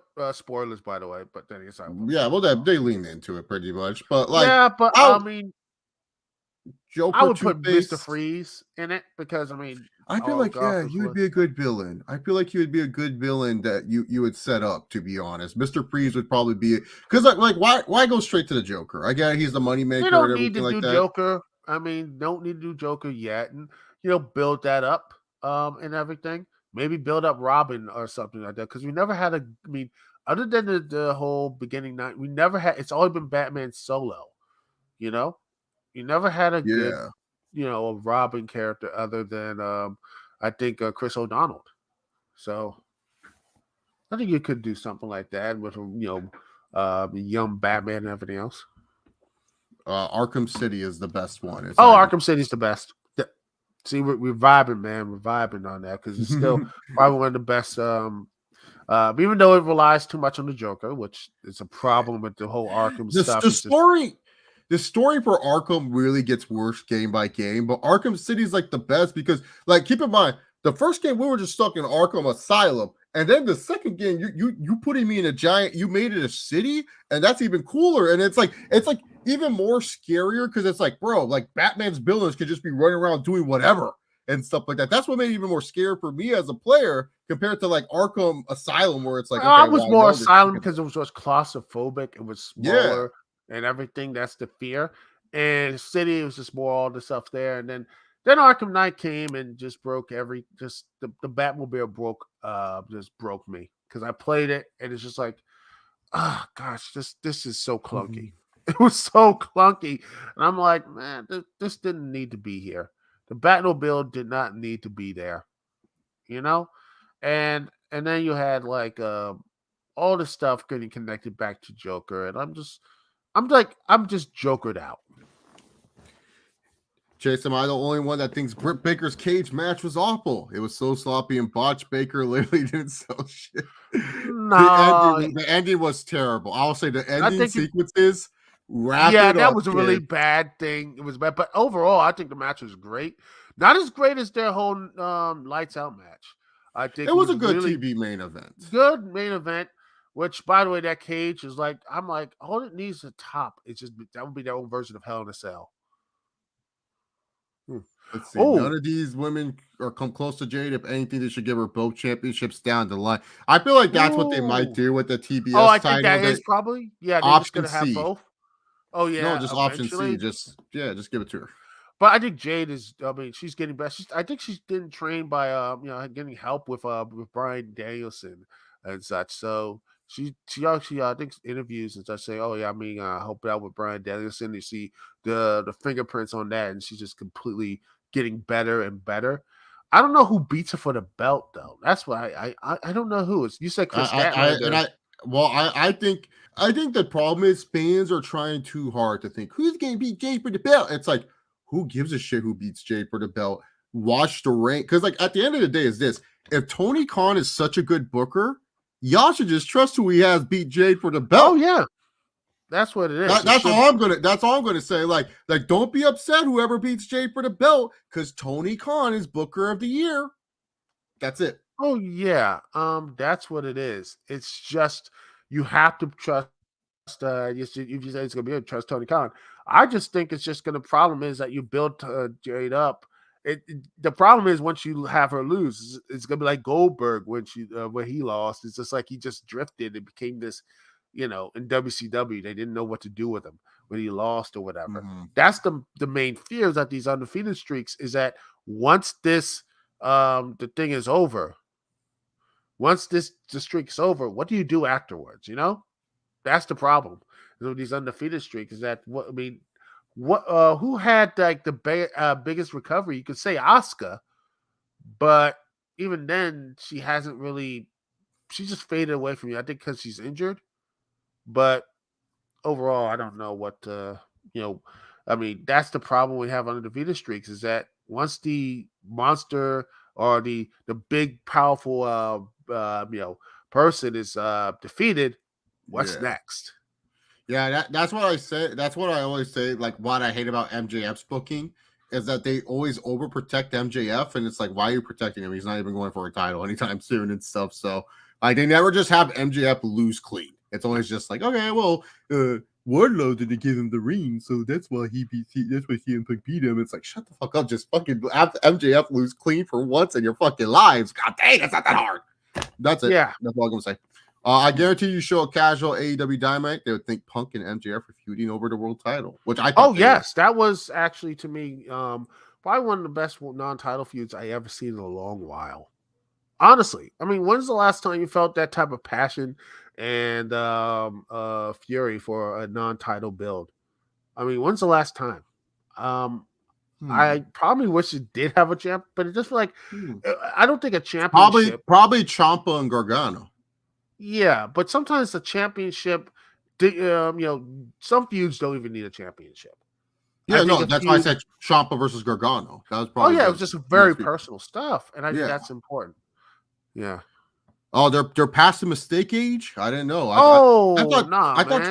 thought 26 was like they're in their mid-20s, aren't they? Yeah, they're in a mistake. And this is the Twitter generation, man. I'm like, they make just block. I'm like, if I had take Ty Conti and Sam, I'm like, look, y'all great wrestlers, but you gotta learn to use that block button. Use the block button, and it will change your life. Trust me. How do I see the new Spider-Man college trilogy going? Like, he's definitely going to find himself as like a better superhero, make himself like into the Amazing Spider-Man. I'm pretty sure by that point they're going to have a bunch of like, pretty sure like Human Torch might be in that show because Spider-Man and Human Torch are always good friends and stuff. And I'm still waiting for the Amazing Friends finally be in part of the MCU. Yeah. So, oh gosh, they could. They got the X-Men, so. That's what I'm saying. Like Human Torch, who's normally always a good friend of Spider-Man, Iceman, who's normally a good friend of Spider-Man, and stuff. I feel like they're gonna go a more Marvel Ultimate, like the way that the Ultimate series of Spider-Man's plays out. I feel like that's what they're gonna go. They're definitely gonna have a Black Suit trilogy in there. Not trilogy. They're gonna have the Black Suit somewhere in the trilogy and stuff. Like they have. He left a bit of the Black Suit there when he was in. Yeah, drinking. I'm like, yeah.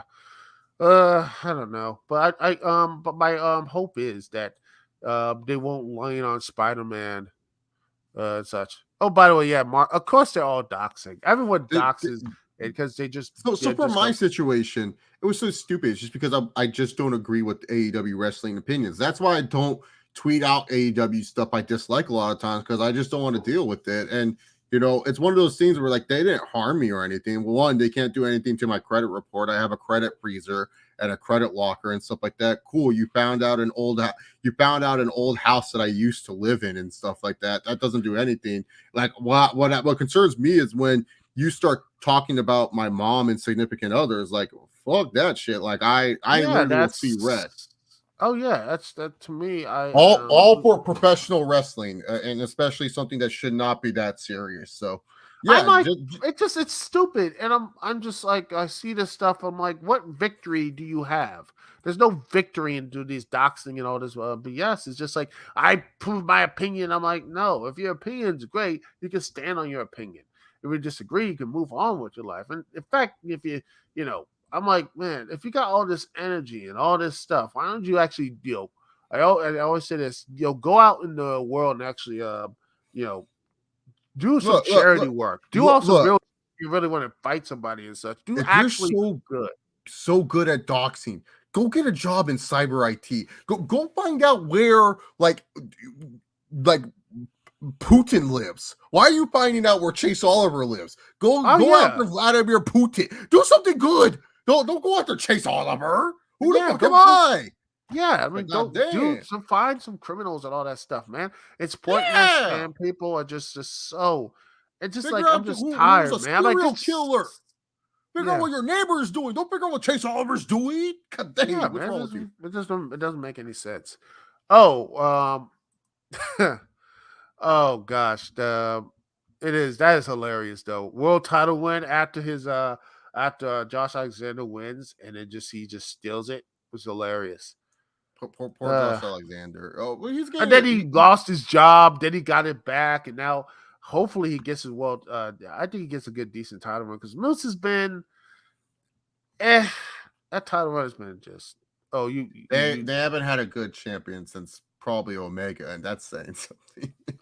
I think Rich Swann was pretty good. I think Rich Swann was decent. Rich But the Swann was problem, such a jobber compared to you Omega. know, Like it was so bad. He was like, "Come on, I'm the world champ. You got to let me go I out there." still And it's think, like, "Oh my god, yeah, no, I go know. away." I wish it was Willie I wish Mack it was should have been Tommy the dude. Dreamer.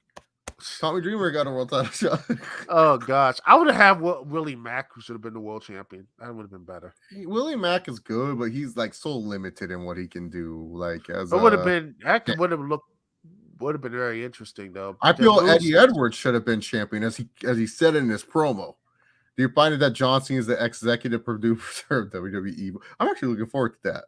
that looks interesting, but I'm just John Cena is always he's just been I honestly think he could have turned heel, but I think I kind of find it funny that WWE is like, oh, you lose the marketing and all this stuff. Meanwhile, when Hogan turned heel in the NWO, that made them more money. That's what it is. Yeah, that's like, true. yeah. I mean, come on now. The heels make the money and the baby faces take it. That's the job. Exactly. What would 2016 Chase say to 2022 Chase about his love for Finn? I don't love Finn Balor. What is this? This is a ridiculous question. I'm not answering it. In the Scarlet Witch movie, in the Scarlet Witch movie, whenever it comes out, man, they really need Magneto in there to hook people. I feel like the problem is that they just retconned it and said in the comics that they're not related. Same, and now they're trying to bring it back because of X-Men. I just still find it so funny that Marvel and everything else, like since the X-Men were owned by Fox at the time, was so petty that they tried to make the Inhumans into the X-Men. They tried so hard in the comics. They tried so hard in the whole failure that was that 2008 TV series. 2010 series about the Inhumans. Yeah. That was originally going to be a movie. Then it turned into a TV series that nobody watched. And it was terrible. And then now they're just like, it's so bad that one of the best character, Kamala Khan, the new Miss Marvel, who wasn't human, now she's not a human anymore.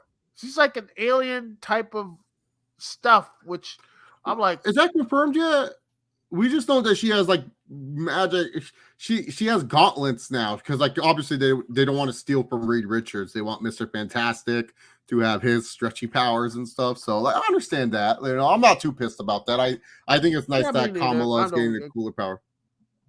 But at this point, it's pretty much is that type of they're just like, is she an alien? I think they're going to probably have like alien powers now, and just like the Inhumans thing is just getting so pushed aside. It was the Inhumans are no more. They replace them with the Eternals. Yeah, the Eternals now. They just like goodbye. The humans are no longer. I think they've just been wiped away. No one cares. No one actually cares about the Inhumans at this point. Shame, really. What's a bigger job? Who's a bigger jobber, MCU Hulk or Superman DCEU?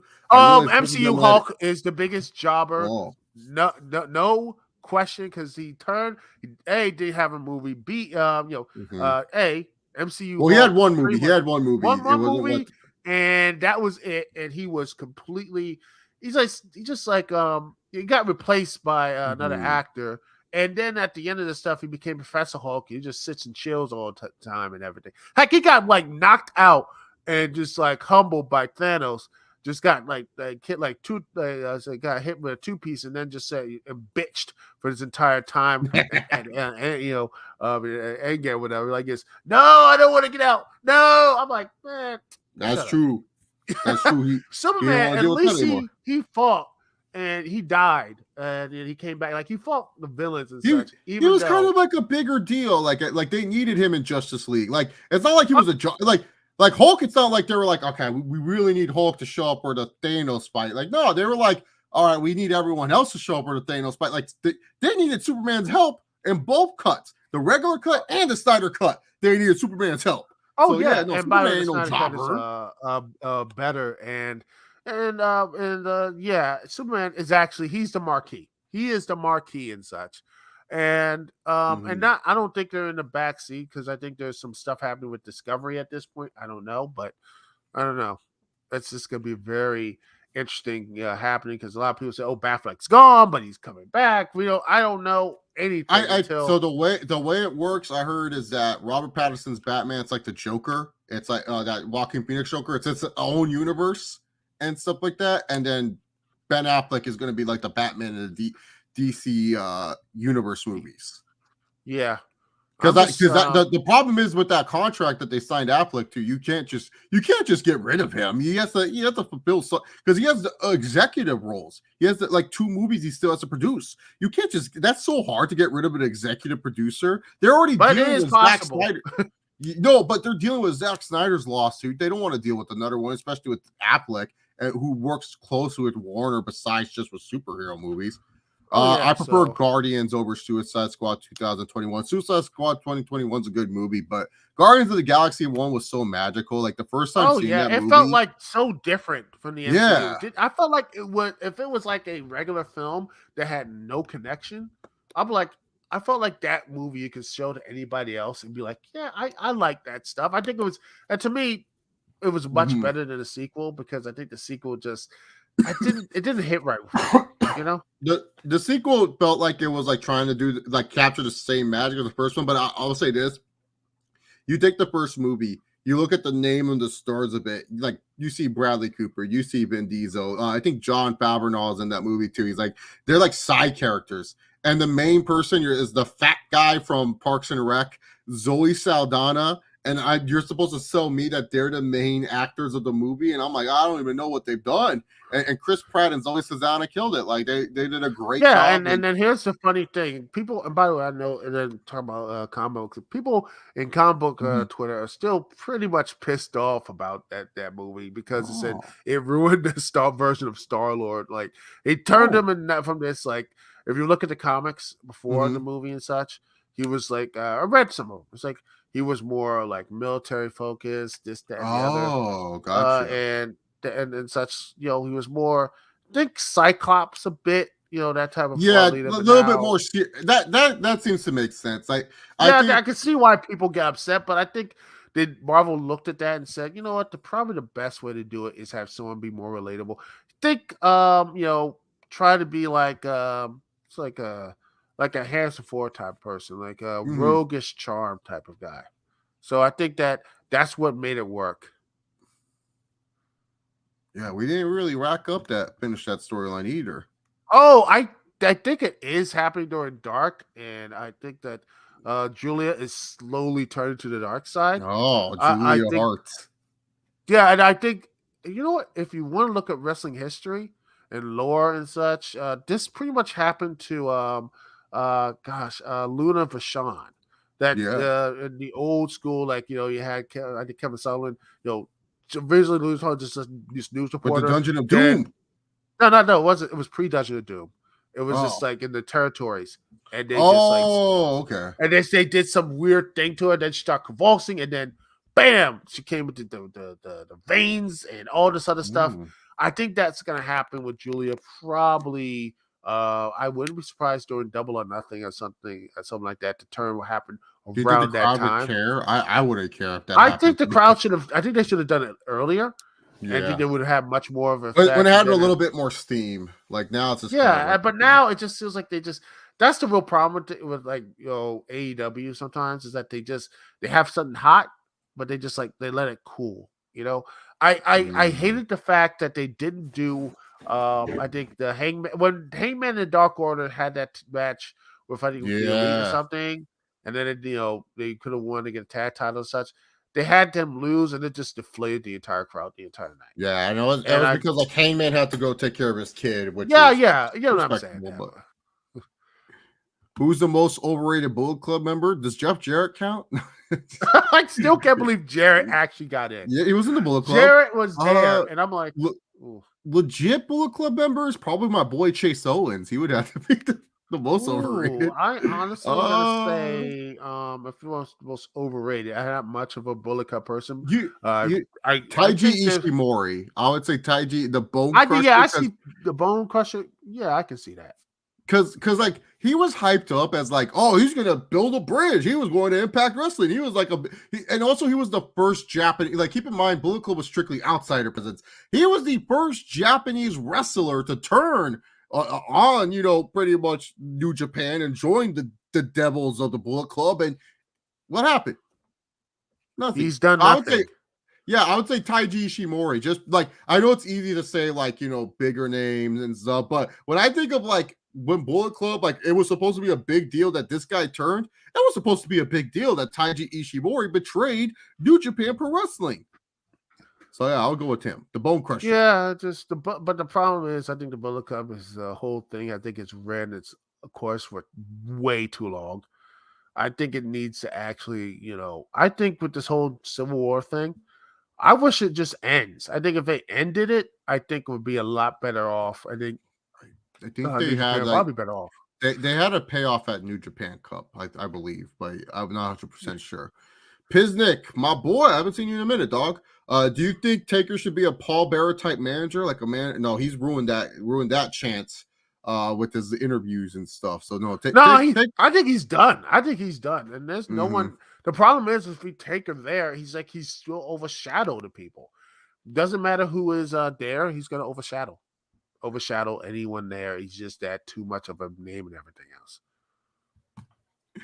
We need TNA to start booking AEW. Did have Steve versus CM RVD taking dude. RV No Job Rob is up there with Perk Angle with one of the greatest TNA wrestlers of all time. Oh, No Job Rob was not putting over anyone. He didn't put over anyone. It was the greatest thing ever. He put over. The only time we saw him lay down and lose was at with Abyss hitting with Janice when he had buried with tomato sauce. With some poor like someone like poor person had to go to the store and get some tomato sauce, spread it on RVD, and just having and all this other stuff. So yeah, and then Sting and CM Punk headline Double or Nothing. Honestly, I'm surprised they haven't pulled that trigger yet with CM Punk and Sting yet. Which actually will drop. What? Why not? I'm down for it. And Darby probably would be. He would probably be cool with RVD because he probably would. Have probably just take one crazy spot from the dive, and just do a coffin drop from the stage or whatever, and break his own body and everything else. Tells me Cody's gonna. Something tells me that Cody's gonna return with the Smoking Mirrors theme. It's gonna be lame.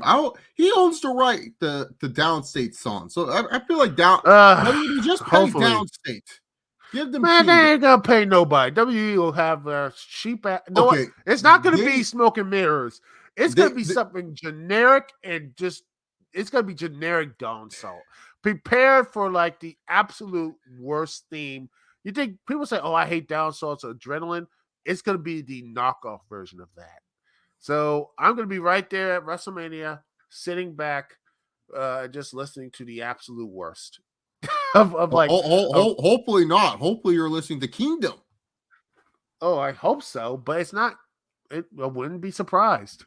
I hope you listen to the whole thing. They get the Egyptian humming. You get the wrestling has more than one royal family, and then you get Kingdom, the American version, the one that he ended racism in.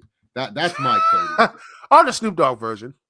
No, the Snoop Dogg version is legit. I love the Snoop Dogg version. I'll defend. I thought it was fine, but yeah, I think it's just going to be hilarious though if he comes out with those generic themes. Because WWE can't, like, they're so cheap, even though they could pay for it. I'm like, you have all this money from coming to these deals, and you can't pay for your wrestlers to have actually decent themes.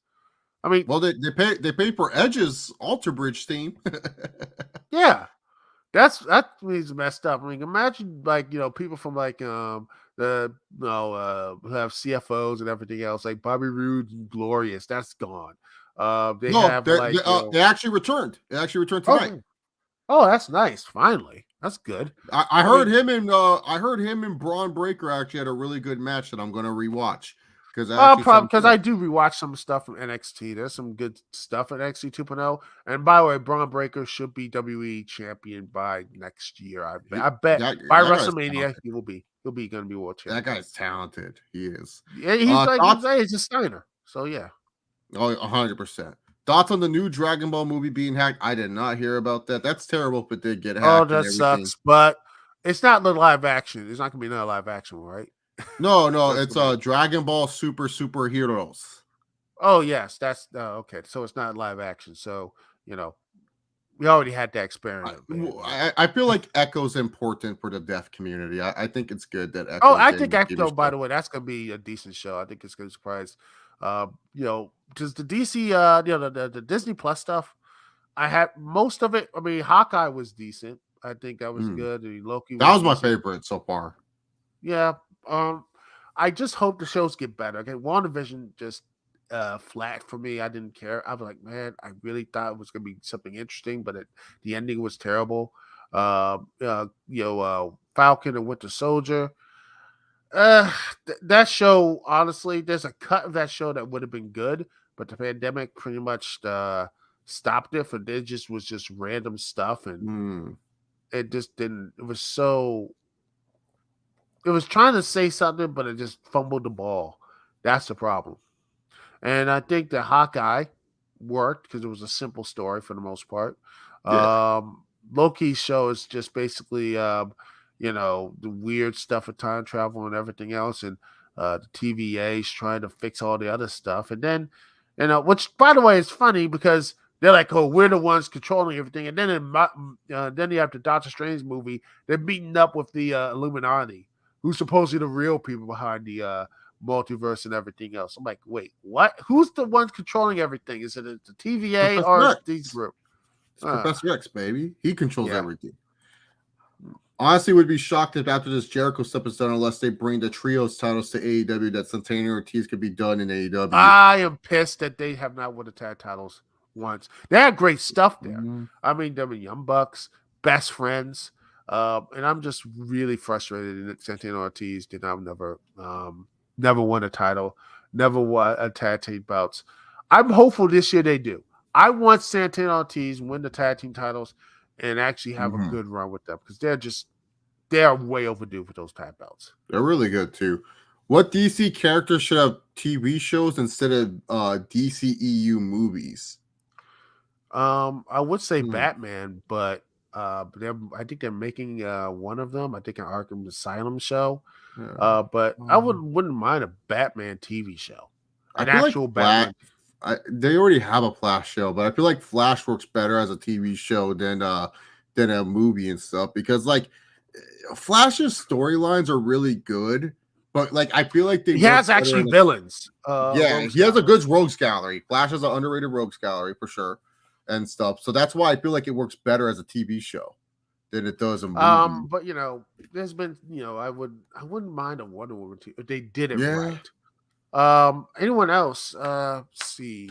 I look at I feel like DC works better. Serialized story content. I think they do. I don't know if Marvel could do. I don't think you could do an Iron Man TV show, a live action version of it. Like maybe like 3 episodes, 4 episodes. Like no. Yeah, same with Thor. You can't do a TV show with Thor. Yeah, how much would you ever want to watch that? I'll be like, no. It's just like it'd just be Asgard and everything else. Yeah. Dude, you guys don't understand. Jeff Schlegel does not know how to click a link on this thing. You heard me, Schlegel. I know you watch it. I know you watch. I don't care. You don't know how to click no damn link. If man, click a link. Click a link, Shug Daddy. That's it. That's all I want you to do. One day I'll get him on. He owes me. I'll be right there watching. Braun Breaker World Champion of the Year. Heavy doubt on that, but stranger things have happened. They've been building him up, and I think he wins the NXT title back here. I think Kamala Hayes beats him like in the Summertime SummerSlam, like somewhere time SummerSlam. Yeah, and he goes to the main roster, starts dominating. I mean, he did have a pretty decent Raw roster debut. I think he runs on the Royal Rumble, and I think that's where Roman finally gives. If they're smart, Roman Reigns drops the title to Braun Breaker, and he wins and actually becomes Universal Champion. And he starts shooting with other maybe younger talent, maybe Kamala Hayes, who starts every rivalry, or who's that Minnesota wrestler who won the gold medal, who's drafted Gable Steveson. Yes, so who knows? Gable Steveson is insane. He's one of the best amateur wrestlers I've seen. Olympic gold medalist, 2-time NCAA champion, 3-time Big Ten champion, beast. Would Chase like a live? No. So deal with Devil May Cry. I love Devil May Cry the video games. I don't know. Like the movie would just be too slow. Like I feel like it would just be like a bunch of terrible jump scares. Like I don't know. I just Well, don't if you think do it people know how to right, do it. that's the thing about Devil May Cry. That's It's the thing. action. I don't see them doing it right because Devil May Cry is like a high intensity type game. You know, it's like it's not like you can't just like pause to tell a story and then where do you start? The Do you story start with is well, Devil May Cry 1. Not really. Personally, I would start with Devil May Cry 3 because well, you have to start with 3 because that actually tells the story of Dante and Virgil. Yeah, and then Devil May Cry 1 continues it, and then no one cares about Devil May Cry 2, just go to 4 and then 5. And the remake Devil May Cry wasn't too bad. I didn't hate it as much as most people. I thought it was decent, but a lot of people were pissed off at it. I thought it was okay. I didn't think it was terrible. I feel like AEW is dragging this Elite and Undisputed Era feud, hoping Kenny ain't coming back until like next year after all the. Oh yeah, I think the whole thing is that they're going. I wouldn't be surprised if they're just building this up where Kenny Omega comes back when teams up with God, and actually maybe this could be the end of the Bullet Club, which I think will be finally dissolve the group once and for all. I think that's what's going to probably lead into, because maybe Kenny will finally just I think because Kenny's just getting a knee surgery, he's getting this stuff. Like the man had vertigo and still had to do like 5-star matches. I'm like, this man's was legitimately like he needs to take all the time off. I mean, the man was just a machine last year. So, I mean, I actually was funny enough. Last year, I was at AEW Grand Slam and actually watched the Bryan Danielson and the draw, which I was still angry about that, but I'm like, I'm happy I watched it. It was great, but I'm like, did they really need to end the draw though? Yeah. Who do you have, Brock or Reigns? Roman winning, but it'd be hilarious if Brock won here, but that's not going to happen. Reigns is definitely going to win. I feel like you have to go with Reigns. I feel like you can't just you can't have Brock 2.0 Cowboy Brock going around doing all that stuff, which is hilarious, but no. I mean, like, unless Reigns is taking some random time off that we haven't heard of yet, like, which would be odd, because, like, why would you put, like, 500 days into Reigns just for him to, like, I can see, like, if you want to say, oh, Reigns loses the WWE title quickly, sure, but who knows and stuff. But, yeah, Reigns has to win, in my opinion. 2 questions. Thoughts on KO versus Stone Cold. Do you want it to be an actual match? I want it to be a decent match with a crowd chance. You still got it. No, I don't think KO Stone Cold shouldn't be a match because it's just like we have to go back to the old well again. You got to get back to the old stuff. Let's get back to the old guys again instead of actually building up for the young talent. Which, I mean, honestly, Austin already had his goodbye. He had his match with The Rock. He lost there, and back in 2003, and he had his goodbye, I think, at some Survivor Series that year, as him being Sarah from Monday Night Raw or whatever. I think, like a year later or something like that, like he was gone. I think that, to me, he was co-GM with Eric Bischoff and the Survivor Series and everything else. He was a sheriff. Yeah, then he was sheriff. But what I'm trying to say, Austin. Though. Yeah, I Sheriff Austin. But yeah, I think that was the goodbye for Austin right there. Yeah. And I think having to come back again, I think the KO show, that's fine as a segment, but I don't want to have that type of, goodness, it's just another why bring back guys? You should care about the people who are here. We will build them up there. I'm cool with WrestleMania if you want to do this. I feel like that's fine for Mania, and especially rewarding a guy like Kevin Owens. I'm fine with that. But if Austin comes back and does like a Saudi show, does like all this other stuff, then that's getting a little bit too out of hand here, in my opinion. But I'm fine with Austin coming back for Mania. I'm not going to bitch about wrestlers coming back for WrestleMania, in my personal opinion. But if Austin does start coming back, then yeah, I'll agree with you. It's like, why? Why are you back, bro? And then KO versus The Miz. Hey, possibility for next year's Mania. Why not? KO also make up in the Miz and the Rock makeup. I saw that thing on Twitter. I was like, hilarious. That's funny. But KO Miz, fine, but I don't think it's if you build it up correctly, fine. But I'm like, hey, all that stuff, I'm like, I'm like Miz, man. I don't know why he's still wrestling, man. He got like a couple reality shows, and he should be like, you know He what? loves it. Yeah, man. He just, I think He loves it. He's go away and just like chill. Personally, that's what I would do if I was him. He's like, he got his reality shows, man. He's like, man, I'm good. Yeah, that's my thing. I love Cody being extra. I hope that's the thing in WWE. Like, that's what I love too. Like, why is there a flaming table match during the Andrade? I don't know, but it's great. It's Cody Rhodes. Yeah, well, he burned his own self up. I'm like, yeah, he's just trying so hard. He burned his back for you. Why are you booing me? Please love me. I'm like, man, okay, you don't need to be this expert. It's hilarious. But yeah, I think I don't think the burning table's gonna be in WWE, but who knows? They just called him up, Ronan Ghost. I don't know why he had one time. I'm not. He was there. I think supposedly, rumor has it that NXT and like he was like TNA, like, oh, we'll give you more money if you come to Florida. Like you'll be, all that type of stuff. We'll give you a big thing with Bobby Roode. Meanwhile, Bobby Roode just left the NXT a couple weeks later as they both won the tag titles, and it was hilarious because they were both. Bobby Roode was during the time he went to NXT. He was the tag team champion with James Storm. And I think Eric Young was still champ. I think it was champ or whatever. I think that, gosh, because there's so many failures with TNA, laughters, LOL moments in TNA history. I can blur them in and out. It's hilarious. Any matches in specific y'all looking forward to at Mania? Minus the potential Cody Rollins match. Roman versus Brock, I think will be good. I think I'm actually looking forward to Ronda versus Charlotte. Becky versus Bianca seems like it could be good. And then well, for me, let's see. Yeah, that's about it. Reigns and Brock will be at least decent in my eyes.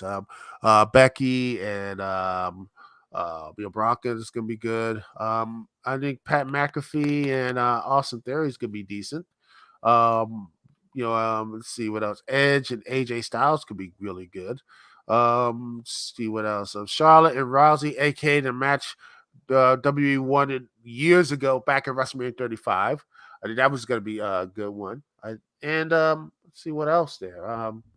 Priest and Finn Balor.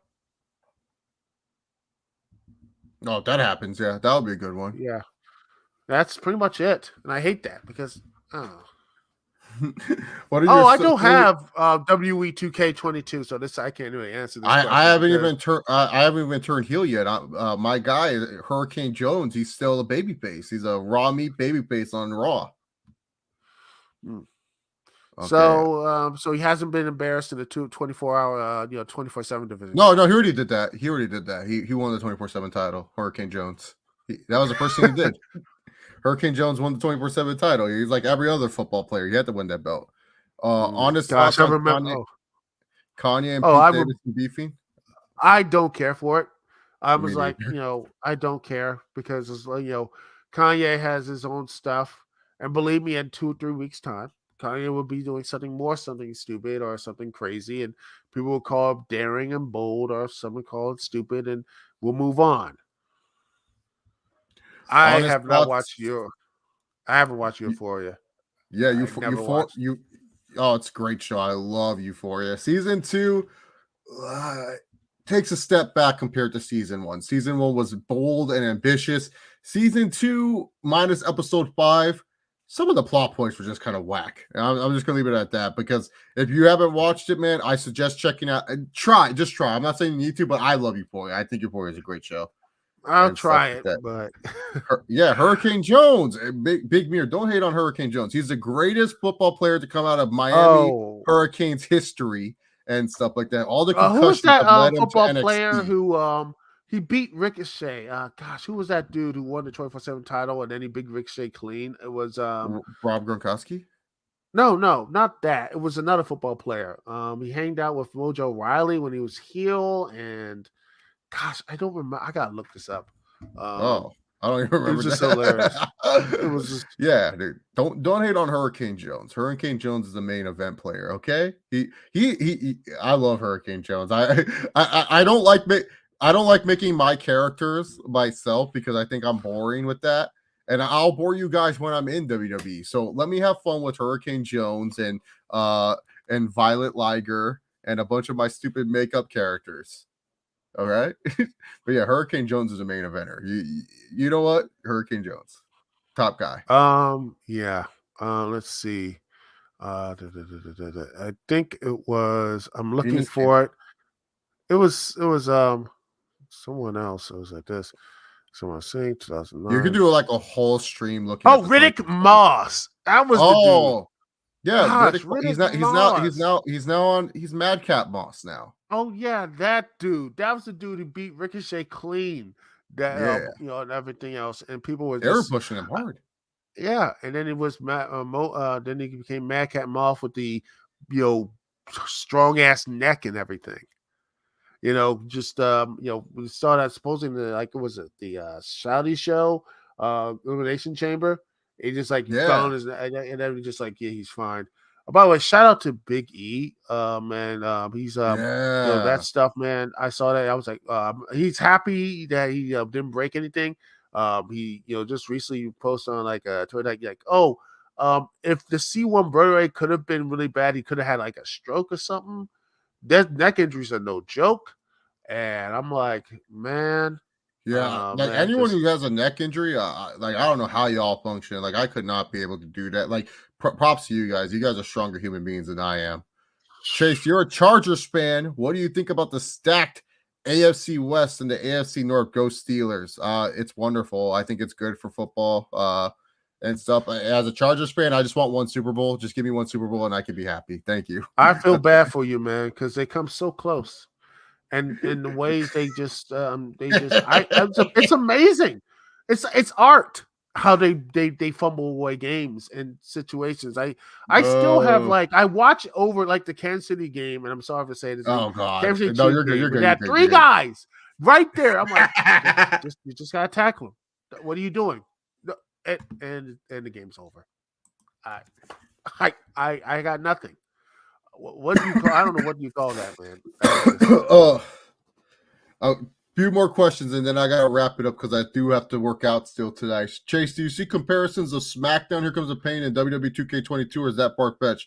Oh no, that I see comparisons towards it. To be honest, I think it the My Rise mode is like Here Comes the Pain, like storylines and stuff like that. So I see the comparisons and stuff, but it's more. I feel it's more SmackDown versus Raw 7-ish. Like once you finish the storylines on one brand, it's like you're forced to jump onto another brand. So it's like, it is what it is. Amir, I'm going to watch the new Fresh Prince show eventually. I'm going to. I would, but I don't have Peacock, and I don't care for it. I think Peacock's free. It's fine, but there's not much there for me to get there. I mean, I have HBO Max. There's a lot more stuff there. I have Disney Plus. There's much stuff there, Netflix and such. Compared to all that, I mean, and also I get Amazon Prime, and thanks to my dad and everything, he ordered a AMC Plus and Paramount Plus. Ooh. I didn't even know AMC. I didn't even know AMC had a plus. Oh yes, they have extra stuff too. I actually sat there and watched Paramount Plus and most of the stuff there, which is fine. But I'm just sitting there. I'm like, man, I think some of these streaming channels is a little too much of them, a little bit too much. And I wouldn't, because I remember actually stories that Peacock losing too money. In fact, I heard rumors before the whole Discovery deal. I heard that Warner Media was going to buy Peacock or whatever, fusing with HBO Max, which would have been hilarious because Peacock is home of the WWE network and all the bugs they have, and Warner Media with AEW, which would have been hilarious. I just wonder how that would have worked out. Would Warner Media kick out AEW like they did with ECW? with TNN and everything, or they were just like, I think they were trying to buy NBC's movie library. I don't think they're trying to buy like NBC, like Peacock as a whole. I think they're trying to buy the movies and TV shows and stuff like that. So I think that's what the deal was. Keep in mind, I have a family member that works for NBC, so I know a little bit more about NBC. I know. I know. I know. All right. Trust. I have a family member who works for NBC, so I know a little bit more than most people when it comes to that. Hey Chase, any dating advice or just advice with girls in general? Here's the thing. This is my 2 key advices. Number 1, confidence is key.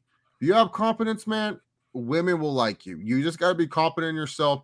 Don't downplay yourself around women. Keep in mind that you got to keep yourself as strong as possible. And then number 2, there's no such thing as the one. Don't get caught up in this whole, oh, she's the one. Oh, I can only end up with her. She has to be the no. At the end of the day, guess what?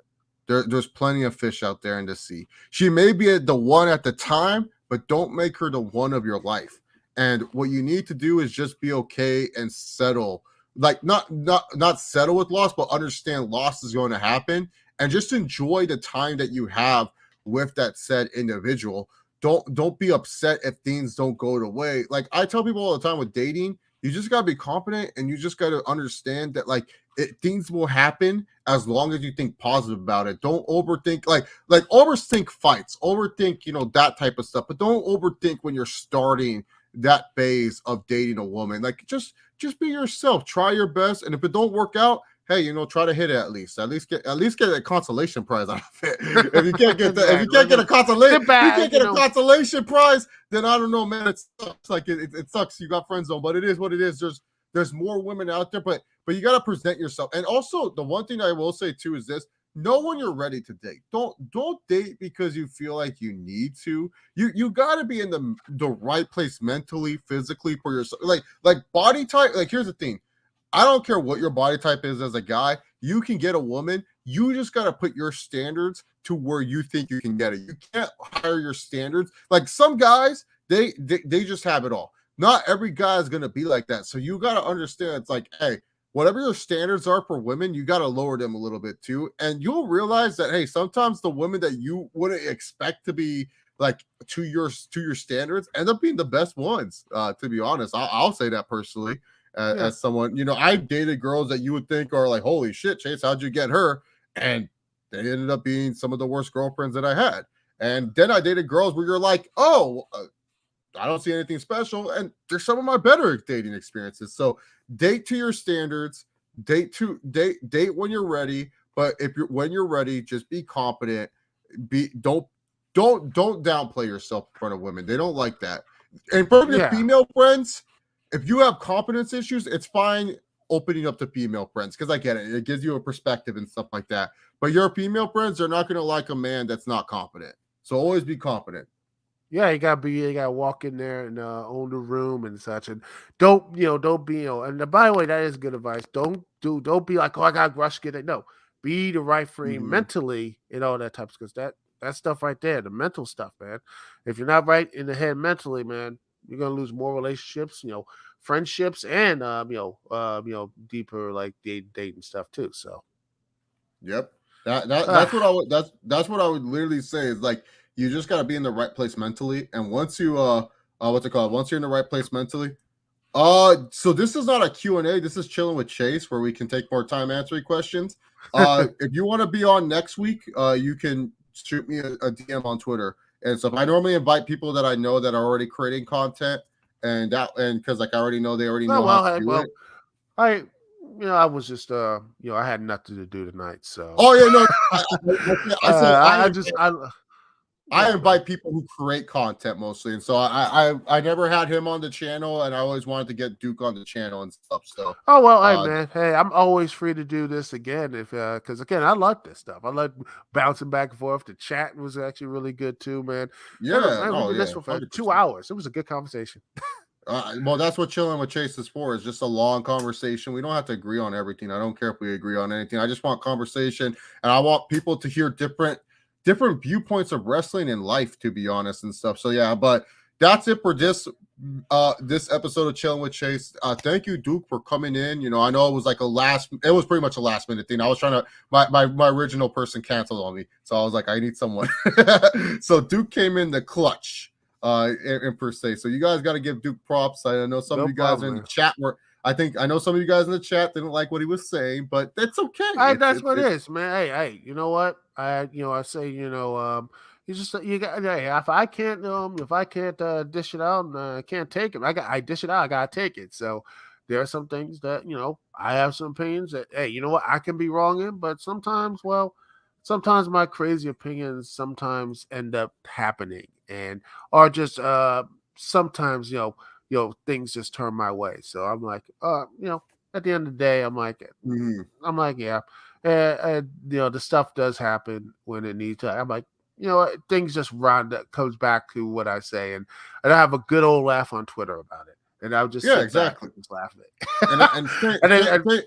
Look, as long as y'all don't do anything stupid, like I better not hear any doxing. I know you guys won't do this, but like as long as you guys don't do that shit, I'm all cool with everything. So that's how All it right, is. man. Chase Oliver's for everyone, as Finn Balor would say. But yeah, thank you Yes. guys so much for tuning in tonight. Appreciate all the love and support. I'll see you guys Thursday for the Q&A, and then next week will be fun. A real life YWC members coming into the studio, coming to Chase Oliver's house. Damn it! So you guys will have a good time when that happens. But I'll see you all next time, Thursday for the Q&A. Thank you, Duke, once again for coming in tonight. Check out all his stuff, by the way. It's in the description, his Twitter and his YouTube channel. And he started to don't forget the DukeCT Lounge will be this Thursday as well, because I got some stuff I'm going to be talking about. So it's going to be very fun. So thanks again for letting me on, man. Peace. Anytime, man.